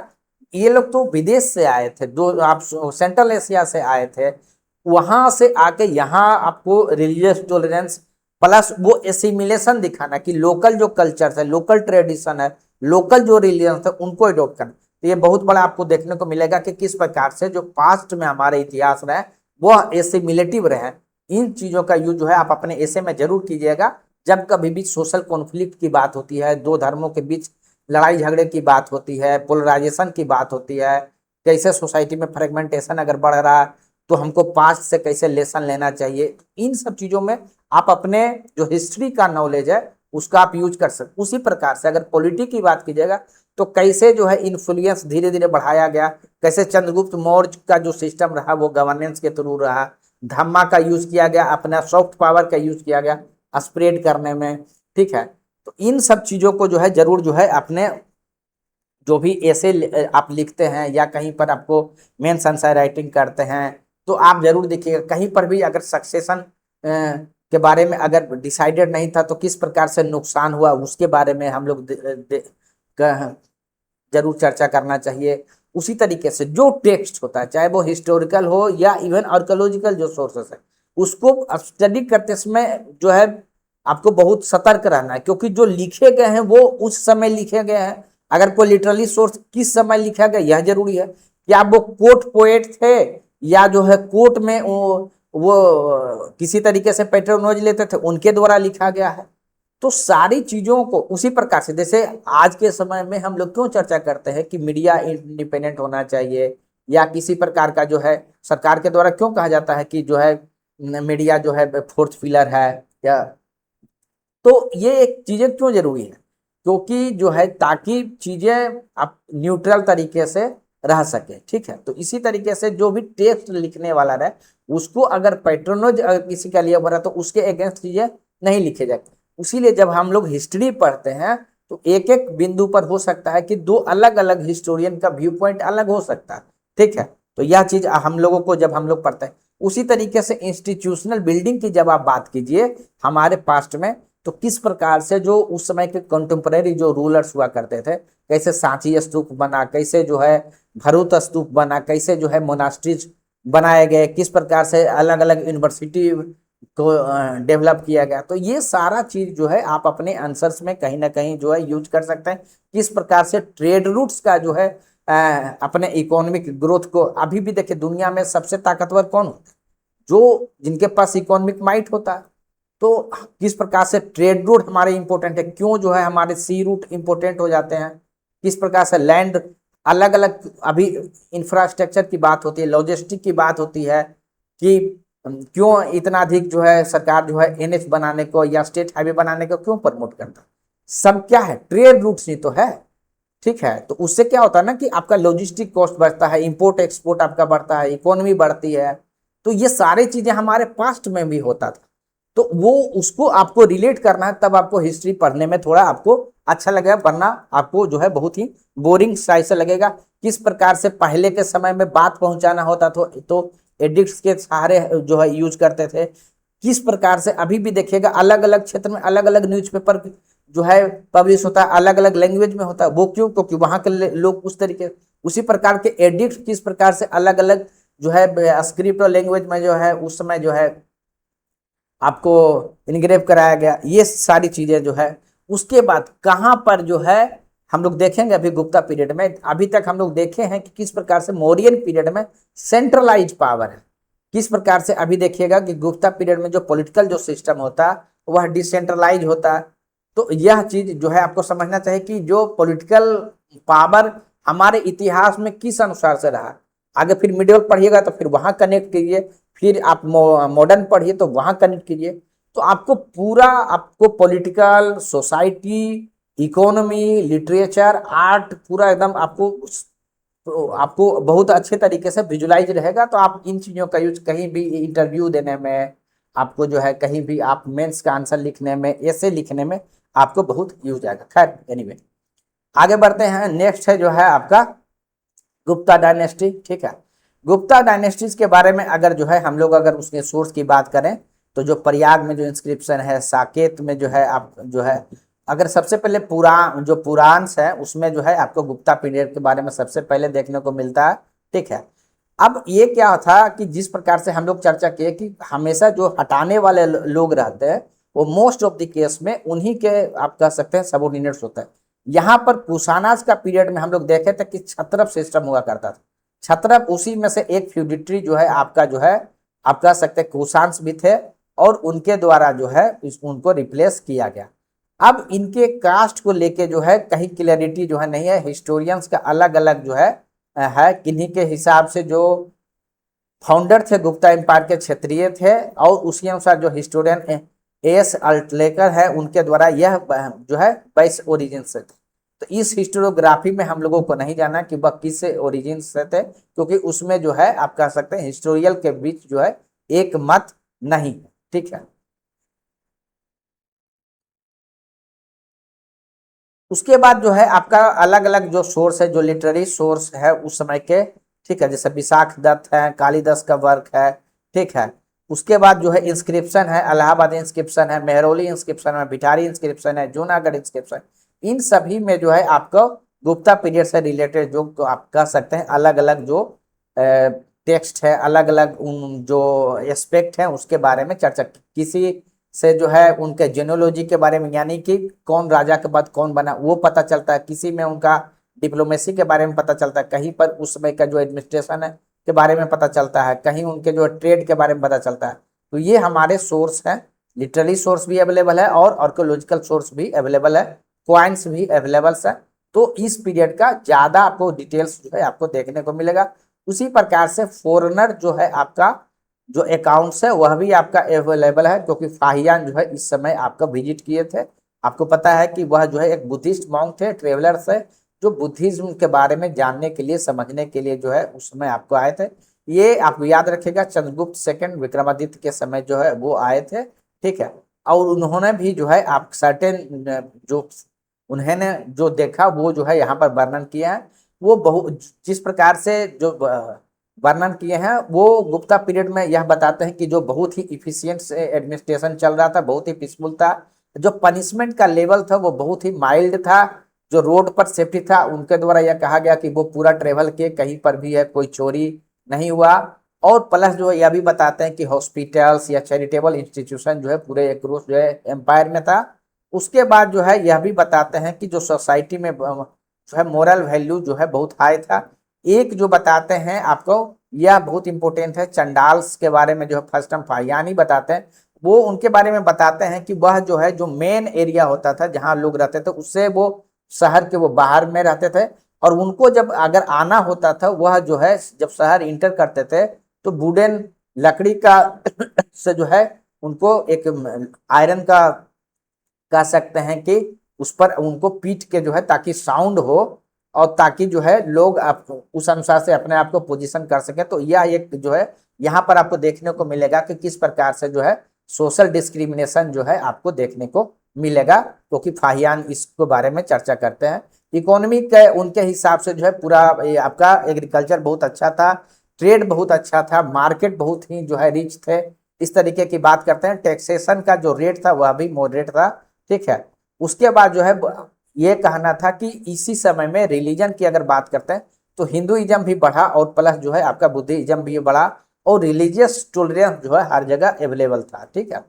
तो यह चीज आपको देखने को मिलेगा। देखिए, और इन्हीं सब कारणों में से क्या होता है कि एक कारण जो है क्योंकि आपका आर्थिक प्रोस्पेरिटी है, वहां पर जो है आपको रिलीजियस टॉलरेंस है, बहुत सारे जो है आपको इंस्टीट्यूशंस हैं, तो इन सब कारण से जो है उन गोल्डन एज भी कहा गया है। लेकिन उसमें जो है हिस्ट्री में डिबेट है कि क्या गुप्ता पीरियड सही में जो है गोल्डन पीरियड था, या फिर जो है कुछ अन्य चीजें भी था। एक तरफ का यही गुप्ता पीरियड में आपको देखने को मिलेगा कि एडमिनिस्ट्रेशन अच्छा था, इकोनॉमी अच्छा था, आपको देखने को मिलेगा कि जो है ट्रेड अच्छे थे, इंपोर्ट एक्सपोर्ट अच्छा था, इंस्टीट्यूशनल बिल्डिंग था, रिलीजियस टॉलरेंस था। वहीं दूसरे तरफ हम लोग यह भी देखें कि चांडाल्स का जो था, यानी सोसाइटी में जो है आपको यह देखने को मिलेगा कि जो है वर्ना डिवीजन से लेके अब कास्ट का जो फॉर्म है वह जो है अब सोलिडिफाई हो चुका है। हम लोग हिस्ट्री में पढ़ते हैं कि किस प्रकार से लेटर वैदिक पीरियड में धीरे धीरे जो वर्ना है वह कास्ट के रूप में धीरे धीरे, जो पहले बर्थ के आधार पर नहीं होके वर्क के आधार पर था, काम के आधार पर, वो धीरे धीरे बर्थ के आधार पर हो रहा था। और वो गुप्ता पीरियड जाते जाते वो स्ट्रेटिफिकेशन जो है कास्ट का स्ट्रेटिफिकेशन आपको सोलिडिफाई हो गया, यानी कास्ट धीरे धीरे वहां तक जाते जाते एक मजबूत शेप ले चुका है। और वहां डिस्क्रिमिनेशन देखने को मिलेगा। महिलाओं का जो भी अगर आप सोसाइटी में देखिएगा तो वैदिक पीरियड के बाद से वो स्लोली स्लोली जो है उनका पोजीशन जो है आपको डिग्रेड होते हुए मिलेगा। ऑल दो कुछ सर्टेन महिलाओं ने अभी भी जो है स्टडी किया है, लेकिन उनकी संख्या जो है बहुत कम था। रॉयल जो महिलाएं थी, एलिट महिलाएं ही जो है आपका वैदिक स्टडी कर पाई थी या कर पाती थी। तो यानी यह कहना कि वह जो है गोल्डन पीरियड था, यह भी डाउटफुल लगता है। तो यह हिस्टोरियोग्राफी में जो है दो अलग अलग तरीके का जो है आपको डिबेट चलता है। तो ठीक है, तो अब हम लोग देखते हैं बारी बारी से कि फाउंडर के बारे में। तो जैसे देखिए, इनका जो है आपका चंद्रगुप्त फर्स्ट जो है इनके फाउंडर के बारे में कहा जाता है। जो टाइटल है वो महाराजा धीराज इनके द्वारा लिया जाता है। टाइटल के बारे में भी आप समझिए, टाइटल उस समय जो है ना, उन जो भी रूलर्स होते थे उनका एक्चुअली में क्या है कि वो इनसिक्योरिटी को भी दिखाता था, और वह इसी कारण से वो बड़े बड़े टाइटल्स लेते थे, और अपना आप कह सकते हैं कि जो लिजिटमेसी है उसको वो एसर्ट करने की कोशिश करते थे टाइटल से, ठीक है। तो इसी तरीके से जो है जितना बड़ा बड़ा, जैसे महाराजा धीराज, उसका मीनिंग हुआ किंग ऑफ द किंग्स। तो यह जो है लिजिटमेसी प्राप्त करने का एक जो है उस समय का एक तरीका जो था आपका था। ये 319 ईस्वी से 320 ईस्वी का। मैं ये देखिए, इनका भी फोकस हिस्ट्री में हम लोग देखें कि बहुत सारे रूलर्स का फोकस मिलिट्री पर होता है, बहुत सारे का जो है मैट्रिमोनियल अलायंस पर होता है अपने क्षेत्र को। देखिए, मैट्रिमोनियल अलायंस से क्या फायदा होता है ना, बहुत बार जहाँ जिनसे आपका मैट्रिमोनियल अलायंस हो गया, मान के चलिए वो बॉर्डर पर है, तो आपके लिए वो बफर के रूप में भी वो एरिया काम करता है, प्लस जो है कॉस्ट इफेक्टिव भी हो जाता है, सॉफ्ट पावर भी हो जाता है। तो इस तरीके से जो है बहुत सारे रूलर्स के द्वारा यूज किया गया है। जो है चंद्रगुप्त फर्स्ट का जो शादी है वो आपका लिच्छवी प्रिंसेस कुमारा देवी के साथ होता है, और यह जो है उनका जो है पॉलिटिकल प्रेस्टीज को आपका बढ़ाता है। उनके द्वारा जो है आपका gold coins, special gold coin जो है आपका जो है इशू किया गया, जिसमें चंद्रगुप्त फर्स्ट और जो है आपका कुमारा देवी जो है उनका आपको पिक्चर देखने को मिलेगा, जो है अपने शादी को सेलिब्रेट करने के लिए, ठीक। तो यह चीज है। एम्पायर का अगर एक्सटेंड देखिएगा तो मगध से लेके इलाहाबाद, अपर गंगेटिक वैली, अवध, उत्तर प्रदेश, और आपका पार्ट्स ऑफ बंगाल तक रहा, यानी मोस्टली जो है आपका नॉर्दर्न इंडिया तक ही आपका एक्सटेंड रहा। उसके बाद चंद्रगुप्त जो है के बाद जो है जो सबसे इंपॉर्टेंट हुए, जिनको कि इंडियन नेपोलियन के नाम से भी कहा जाता है, चंद्रगुप्त, ठीक है, सॉरी समुद्रगुप्त, वह जो है गद्दी पर आते हैं। ये जो है चंद्रगुप्त फर्स्ट के जो है बेटे थे, उनके सक्सेसर थे, और इनके बारे में कहा जाता है कि ये सबसे जो है ग्रेटेस्ट जो है रूलर्स हुए गुप्ता एम्पायर्स के, और कहा जाता है कि कोई भी बड़ा जो है डिफीट इनको नहीं मिला। और विंसेंट आर्थर जो आपका जो हिस्टोरियन है, इनके द्वारा इनको नेपोलियन ऑफ इंडिया कहा गया। यहाँ पर भी देखिए ध्यान रखना, यह टाइटल इनको बाद में दिया गया है। ये हिस्टोरियंस जो है जब हिस्ट्री बाद में लिखा गया उस समय का अगर उनका टाइटल देखिएगा तो उस समय का कविराज जैसा टाइटल हुआ करता था, ठीक है। यह जो है तो ये टाइटल बहुत बाद में इनको जो है वेस्ट के जो आपका हिस्टोरियन है उनके द्वारा दिया गया। अगर इस समय के बारे में अगर जानने की कोशिश करेंगे कहाँ से हम लोगों को जो है जानकारी मिलता है, तो यह जो है प्रज्ञात प्रशस्ति है, अशोकन जो आपका पिलर्स जो है इनग्रेव है, इन पर जो है कोर्ट पोएट हरिसेन के द्वारा जो है आपको जो है आपका लिखा गया है, ठीक है। लैंग्वेज संस्कृत है, ब्राह्मी है। तो यहाँ देखिए जैसे ही हरिसेन के द्वारा लिखा गया, जो उनका कोर्ट पोएट थे, यहाँ पर आपको उनको फ्लैटरी वाइस, यानी आपको पता है पैट्रोनोज लिए हुए हैं, तो बढ़ा चढ़ा के चीजें जो है भी लिखी गई है। इसलिए जब हिस्टोरियन उसको स्टडी करते हैं तो उसमें से 100% चीजें उनका जो है वो एक्सेप्ट नहीं करते हैं, ठीक है। तो यह चीज है, क्योंकि उनको दिखाया गया है एक्सटर्मिनेटर ऑफ ऑल किंग्स, यानी जितना भी राइवल्स के किंग्स थे सभी को उनके द्वारा डिफीट कर दिया गया।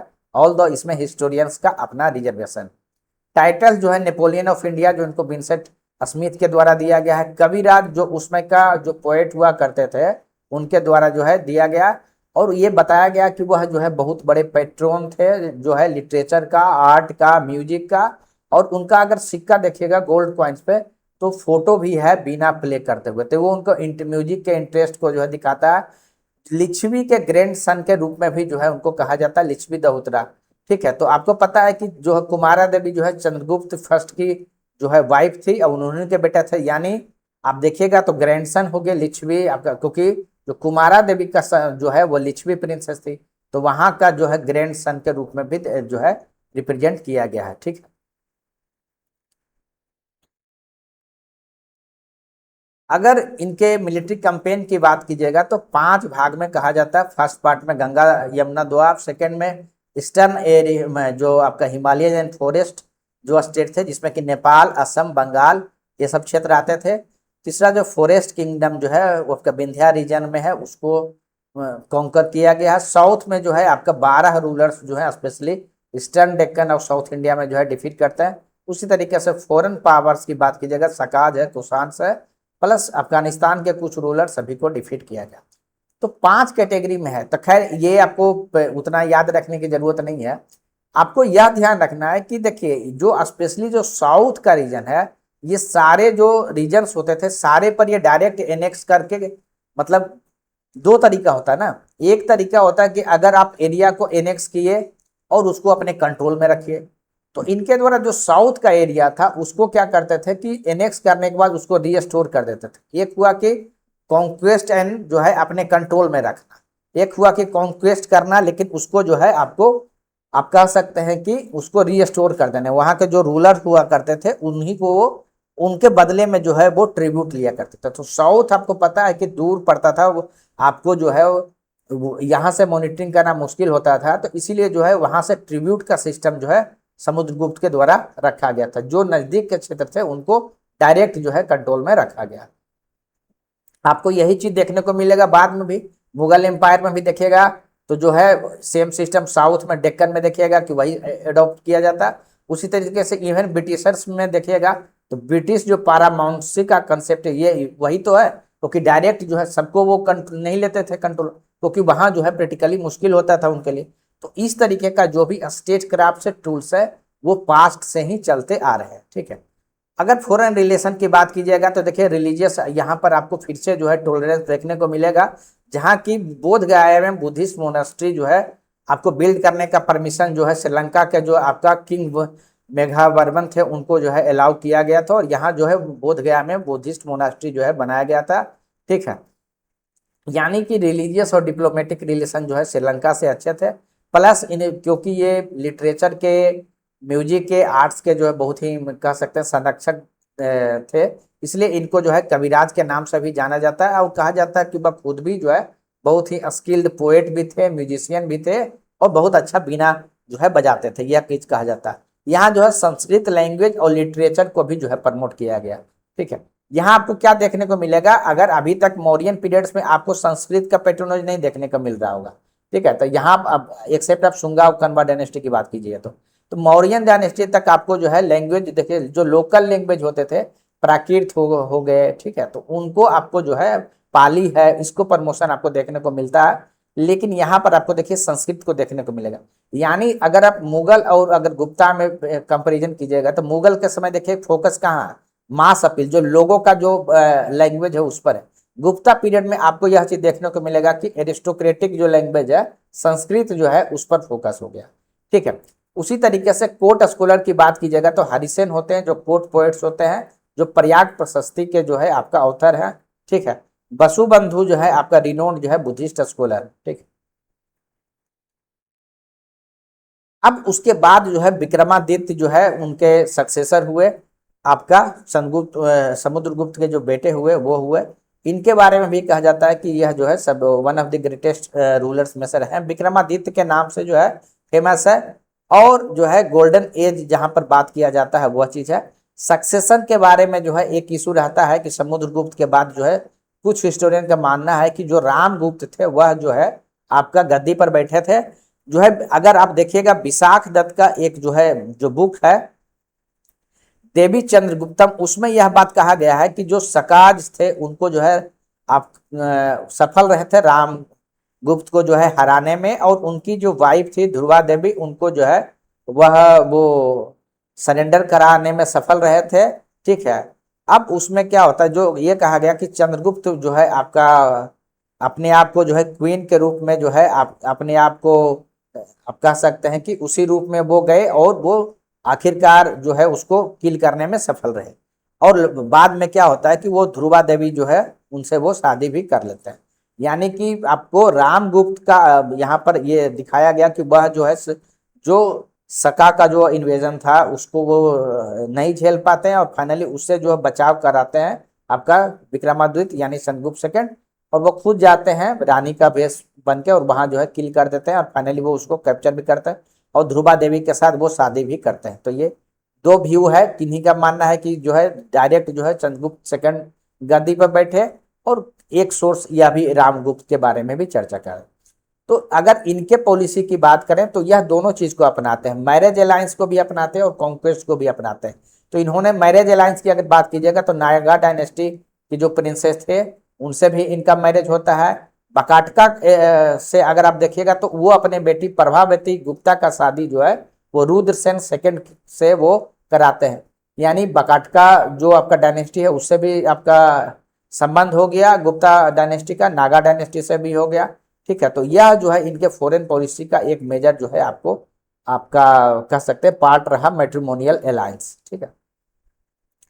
मिलिट्री अचीवमेंट की अगर बात कीजिएगा तो अब ये आपको जो है रुद्र सिम्हा थर्ड जो आपका जो सका क्षत्रप जो था उनका जो है उनको डिफीट करते हैं। ठीक है। उसके बाद जो है शक का जो रूल्स था उसको जो है वो वेस्टर्न इंडिया में कंप्लीटली जो है समाप्त करता है। उसके बाद टेरिटोरी अगर एनेक्सर की बात कीजिएगा तो वेस्टर्न मालवा है, गुजरात है, काठियावाड़, ये सब रीजन इनके द्वारा जीता जाता है। टाइटल जो आपका विक्रमादित्य के द्वारा जो आप कह सकते हैं जो लिया गया, चंद्रगुप्त सेकंड के द्वारा जो लिया गया था, एक तो विक्रमादित्य खुद है, प्लस जो है सकारी। सकारी इसलिए कहा गया कि जो सका डायनेस्टी का एंड किया गया उसके बाद जो आप कह सकते हैं कि सकारी का टाइटल लिया गया, क्योंकि मीनिंग होता है डिस्ट्रॉयर ऑफ सका। और ये जो है फर्स्ट गुप्ता रूलर थे जिनके द्वारा की सिल्वर क्वाइंस जो है आपका जो है इशू किया गया। एडमिनिस्ट्रेटिव एवं कल्चरल अचीवमेंट की अगर बात कीजिएगा तो सबसे पहले है आयरन पिलर जो है आपका इंस्क्रिप्शन, जो कि आपका कुतुब मीनार दिल्ली में जो है आपका स्थित है। ठीक है। अब इसमें रिकॉर्ड में अगर विक्ट्री की बात कीजिएगा तो बंगाल और जो है विक्टोरिया इससे संबंधित जो है उसमें जिक्र आपको मिलता है। फाहियान जो है आपका इस समय आए थे, हम सब पढ़ चुके इस इनके बारे में कि किस क्या क्या चीज मेंशन किए हैं गुप्ता पीरियड के बारे में। तो ये जो है ये बहुत बार एग्जाम से पूछा जाता है, आप जरूर एक बार याद रख लीजिएगा कि विक्रमादित्य यानी चंद्रगुप्त सेकंड के जो है नवरत्न के रूप में कौन कौन लोग थे। कालिदास जो संस्कृत पोएट थे, हरिसेन संस्कृत पोएट थे, अमर सिन्हा जो लेक्सिकोग्राफर थे, धन्वंतरी जो कि एक फिजिशियन थे, कहाप कानका जो है आपका जो है एस्ट्रोलॉजर थे, शंकु जो है आर्किटेक्ट थे, बराहमिहिर जो एस्ट्रोनॉमर थे, बरौची जो है आपका ग्रामीनियन थे, ग्रामेरियन थे, और बिटल भट्टा करके थे जो आपका मैजिशियंस थे। ठीक है, तो इसमें सारा अगर आपको याद रहता तो अच्छी बात है, कम से कम ये इन चारों चार पांच जो फेमस है उनको जरूर ध्यान रखिएगा। एक है कालिदास, हरिसेन, अमर सिंह, धन्वंतरी, उसके बाद जो है बराहमिहिर। ये जो है कम से कम पांच जो है आप जरूर ध्यान रखिएगा, ये आपसे बार बार एग्जाम्स में पूछा जाता है। ठीक है, उसके बाद जो है आपका आप कुमार गुप्त के बारे में हम लोग जो है स्टडी करते हैं। ये जो है चंद्रगुप्त सेकंड के जो है पुत्र थे, और इस समय ये कहा जाता है कि जो आपका प्रोस्पेरिटी का जो पीक था उस समय जो है उनके द्वारा रूल किया गया। ठीक है, महेंद्र दत्त करके जो है इनके द्वारा टाइटल्स लिया गया। अगर अचीवमेंट की बात कीजिएगा जो सबसे मेजर है, जो बार बार एग्जाम्स में पूछा जाता है, वो है नालंदा यूनिवर्सिटी का। ये कहा जाता है कि नालंदा यूनिवर्सिटी का जो एस्टेब्लिशमेंट है वो कुमार गुप्त के द्वारा जो है आपका कहा गया, जो उस समय का सबसे बड़ा ग्रेटेस्ट लर्निंग का सेंटर जो है कहा गया, जो कि 5th सेंचुरी से अगर ले लिया जाए तो 12th सेंचुरी तक जो है बहुत ही अच्छे पोजीशंस में रहा।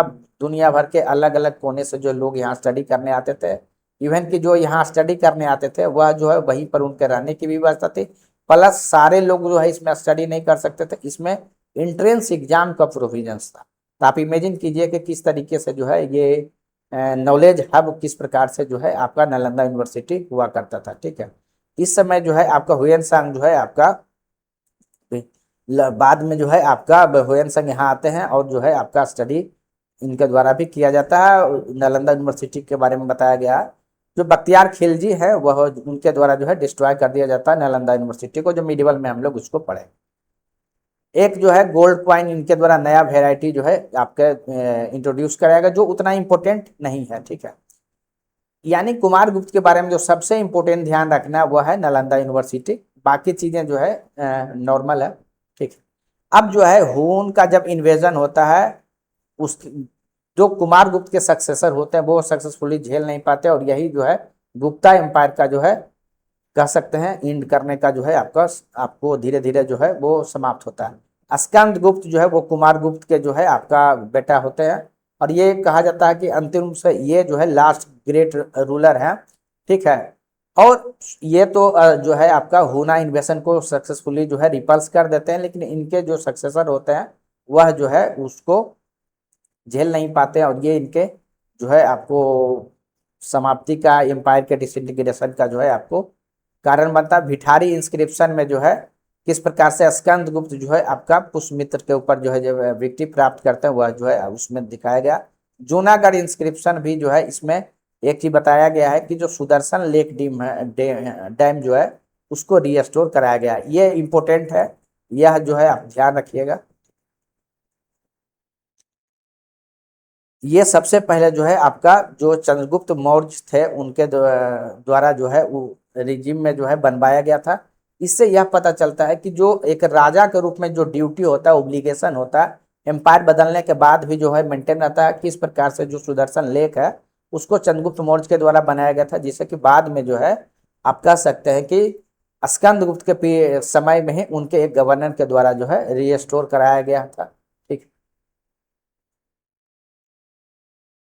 डिक्लाइन के बारे में जो मेजर काउज हम लोग चर्चा किए, मोस्ट ऑफ द काउज वही है, सेम है, रिपीटेटिव है। तो आज हम लोग जिस प्रकार से जो है डिटेल से जो है हम लोग बिहार का जो हिस्ट्री है, हम लोग यह देखें कि किस प्रकार से जो मौर्यन पीरियड और गुप्ता पीरियड जो बिहार के स्पेशली कॉन्टेक्स्ट में देखिएगा तो पावर सेंटर जो है पास्ट में रहा है, वहां से वर्तमान तक किस प्रकार से बिहार की स्थिति हुई है। तो हम लोग अपने पास्ट को अगर जानते हैं तो आप एक लेसन ले सकते हैं कि जैसे किस प्रकार से नालंदा यूनिवर्सिटी ज्ञान का केंद्र था। तो उस समय एक ऐसा समय था पूरे वर्ल्ड का जो है 33% जो है जीडीपी कंट्रोल होता था मौर्य एम्पायर से।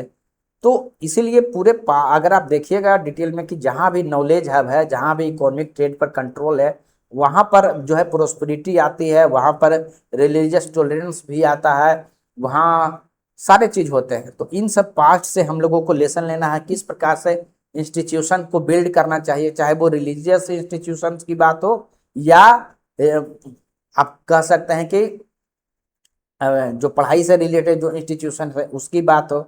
तो ये सारे जो आपको इंस्टीट्यूशन बिल्डिंग पर किस प्रकार से जो है हम लोगों को लर्निंग लेना है, किस प्रकार से आर्ट, म्यूजिक, एजुकेशन पर फोकस करना है, क्योंकि ये हमारे इतिहास है जो पास्ट के हैं, बहुत ही आप कह सकते हैं कि गौरवशाली इतिहास है। तो उसको जो है जानना चाहिए, किस प्रकार से लेसन यह भी लेना चाहिए कि किन कमियों के कारण जो है डायनेस्टी जो है नष्ट हो जाता था या जो है डिसइंटीग्रेट करता था, वो हम लोगों को देना है। हम लोगों को यह भी समझना चाहिए कि जो भी सफल रूलर हुए, चाहे वो चंद्रगुप्त मौर्य हो गए या समुद्रगुप्त हो गए, चंद्रगुप्त सेकंड हो, विक्रमादित्य होगा, कैसे जो है वेरियस तरीके का जो पॉलिसी अपनाए, कहीं पर सॉफ्ट पावर का यूज किया गया, कहीं पर हार्ड पावर का यूज किया गया, कहीं पर एरिया को कॉन्क्वेस्ट करके रिटेन किया गया, तो कहीं पर कॉन्क्वेस्ट करने के बाद जो उसको रीस्टोर करके ट्रिब्यूट का सहारा लिया गया। ठीक है, समय के हिसाब से किस प्रकार से जो है चीज़ों को चेंज किया गया, प्रशासनिक व्यवस्था को चेंज किया गया, किस प्रकार से जो है कलिंग युद्ध के बाद जो है कह सकते हैं डिप्लोमेसी पर फोकस बढ़ा। तो वो सारी चीज़ें हम लोग यह देखें कि जो हम लोगों का बिहार का जो क्षेत्र है, जो पाटलिपुत्र है, जो हमेशा आप कह सकते हैं कि दो बड़े एम्पायर का जो है कैपिटल रहा, उसके बाद किस प्रकार से स्ट्रेटेजिक लोकेशन है, पटना और सोन के जो है कन्फ्लुएंस पे आपका स्थित है, किस प्रकार से जो नालंदा है वह ज्ञान की धरती रही है, नॉलेज हब रहा है। जो हमारा वैशाली की बात कीजिए, वहाँ भी उस तरीके का चीज़ देखने को मिलेगा। कुशाना पीरियड से लेके पास्ट के बहुत सारे जो हमारे आर्कोलॉजिकल एविडेंस है वो आपका चिरंद जैसे जगह पर मिलते हैं। हमेशा से बिहार का यानी आप यह देखने को मिलेगा कि एग्रीकल्चर सरप्लस रहा, जिसका कि यूज जो है स्पेशलाइज्ड क्राफ्ट को में सफल होने में किया गया। तो ये सारे लेसन्स जो है हम लोगों के पास रहते हैं, और हम लोग जो है हमेशा अपने पास्ट से इन चीज़ों को सीखेंगे, किस प्रकार से गिल्ड्स हमारे पास्ट में था, किस प्रकार से जो आपको यह भी देखने को मिलेगा कि जब हम लिटरेरी सोर्स को पढ़ते हैं तो किस प्रकार से वॉइसेस को फिल्टर करके हिस्ट्री पढ़ना चाहिए। ठीक है, तो ये सारी बातें जो है हम लोग जो है आपको डिटेल से आज चर्चा किए। उम्मीद करते हैं कि आपको सारी बातें समझ में आ गया होगा। किस प्रकार से हम लोग यह भी देखें कि हमारा जो समाज है वह एसिमिलेटिव रहा है, अलग अलग तरीके का जो आक्रमण हुआ तो उस समय भी ट्रेडिशन का आपस में किस प्रकार से एक्सचेंज हुआ, तो हमारा जो समाज है किस प्रकार से कॉस्मोपॉलिटन है। ये सारी बातें जो है हम लोग जो है आज बहुत ही डिटेल से जो है हम लोग समझे हैं। उम्मीद करते हैं कि आपको ये लेसन जो है प्रीलिम्स, मेंस, इंटरव्यू और आपको ऐसे में भी काम आएगा। तो उम्मीद करते हैं कि आप इस लेक्चर को कंप्लीट देखे होंगे। जो लोग कंप्लीट देखे हैं उनका बहुत बहुत धन्यवाद, क्योंकि आज ऐसे समय में जहाँ पर कि शॉर्ट से ज़्यादा चलता है, रील्स ज़्यादा चलते हैं, उसे समय में अगर आप इस वीडियो को कम्प्लीटली देखे हैं या इसको वॉच किए हैं तो आप बिलीव कीजिए कि आपको इसको बेनिफिट जो है एग्जाम्स के हर स्टेज पर आपको देखने को मिलेगा। आप अपना ओपिनियन, व्यूज सब कुछ जो है आप कमेंट बॉक्स में दे सकते हैं। हम लोग आने वाले वीडियो में उन सभी को जो है इंटीग्रेट करने की कोशिश करेंगे। थैंक यू वेरी मच दोस्तों, थैंक यू।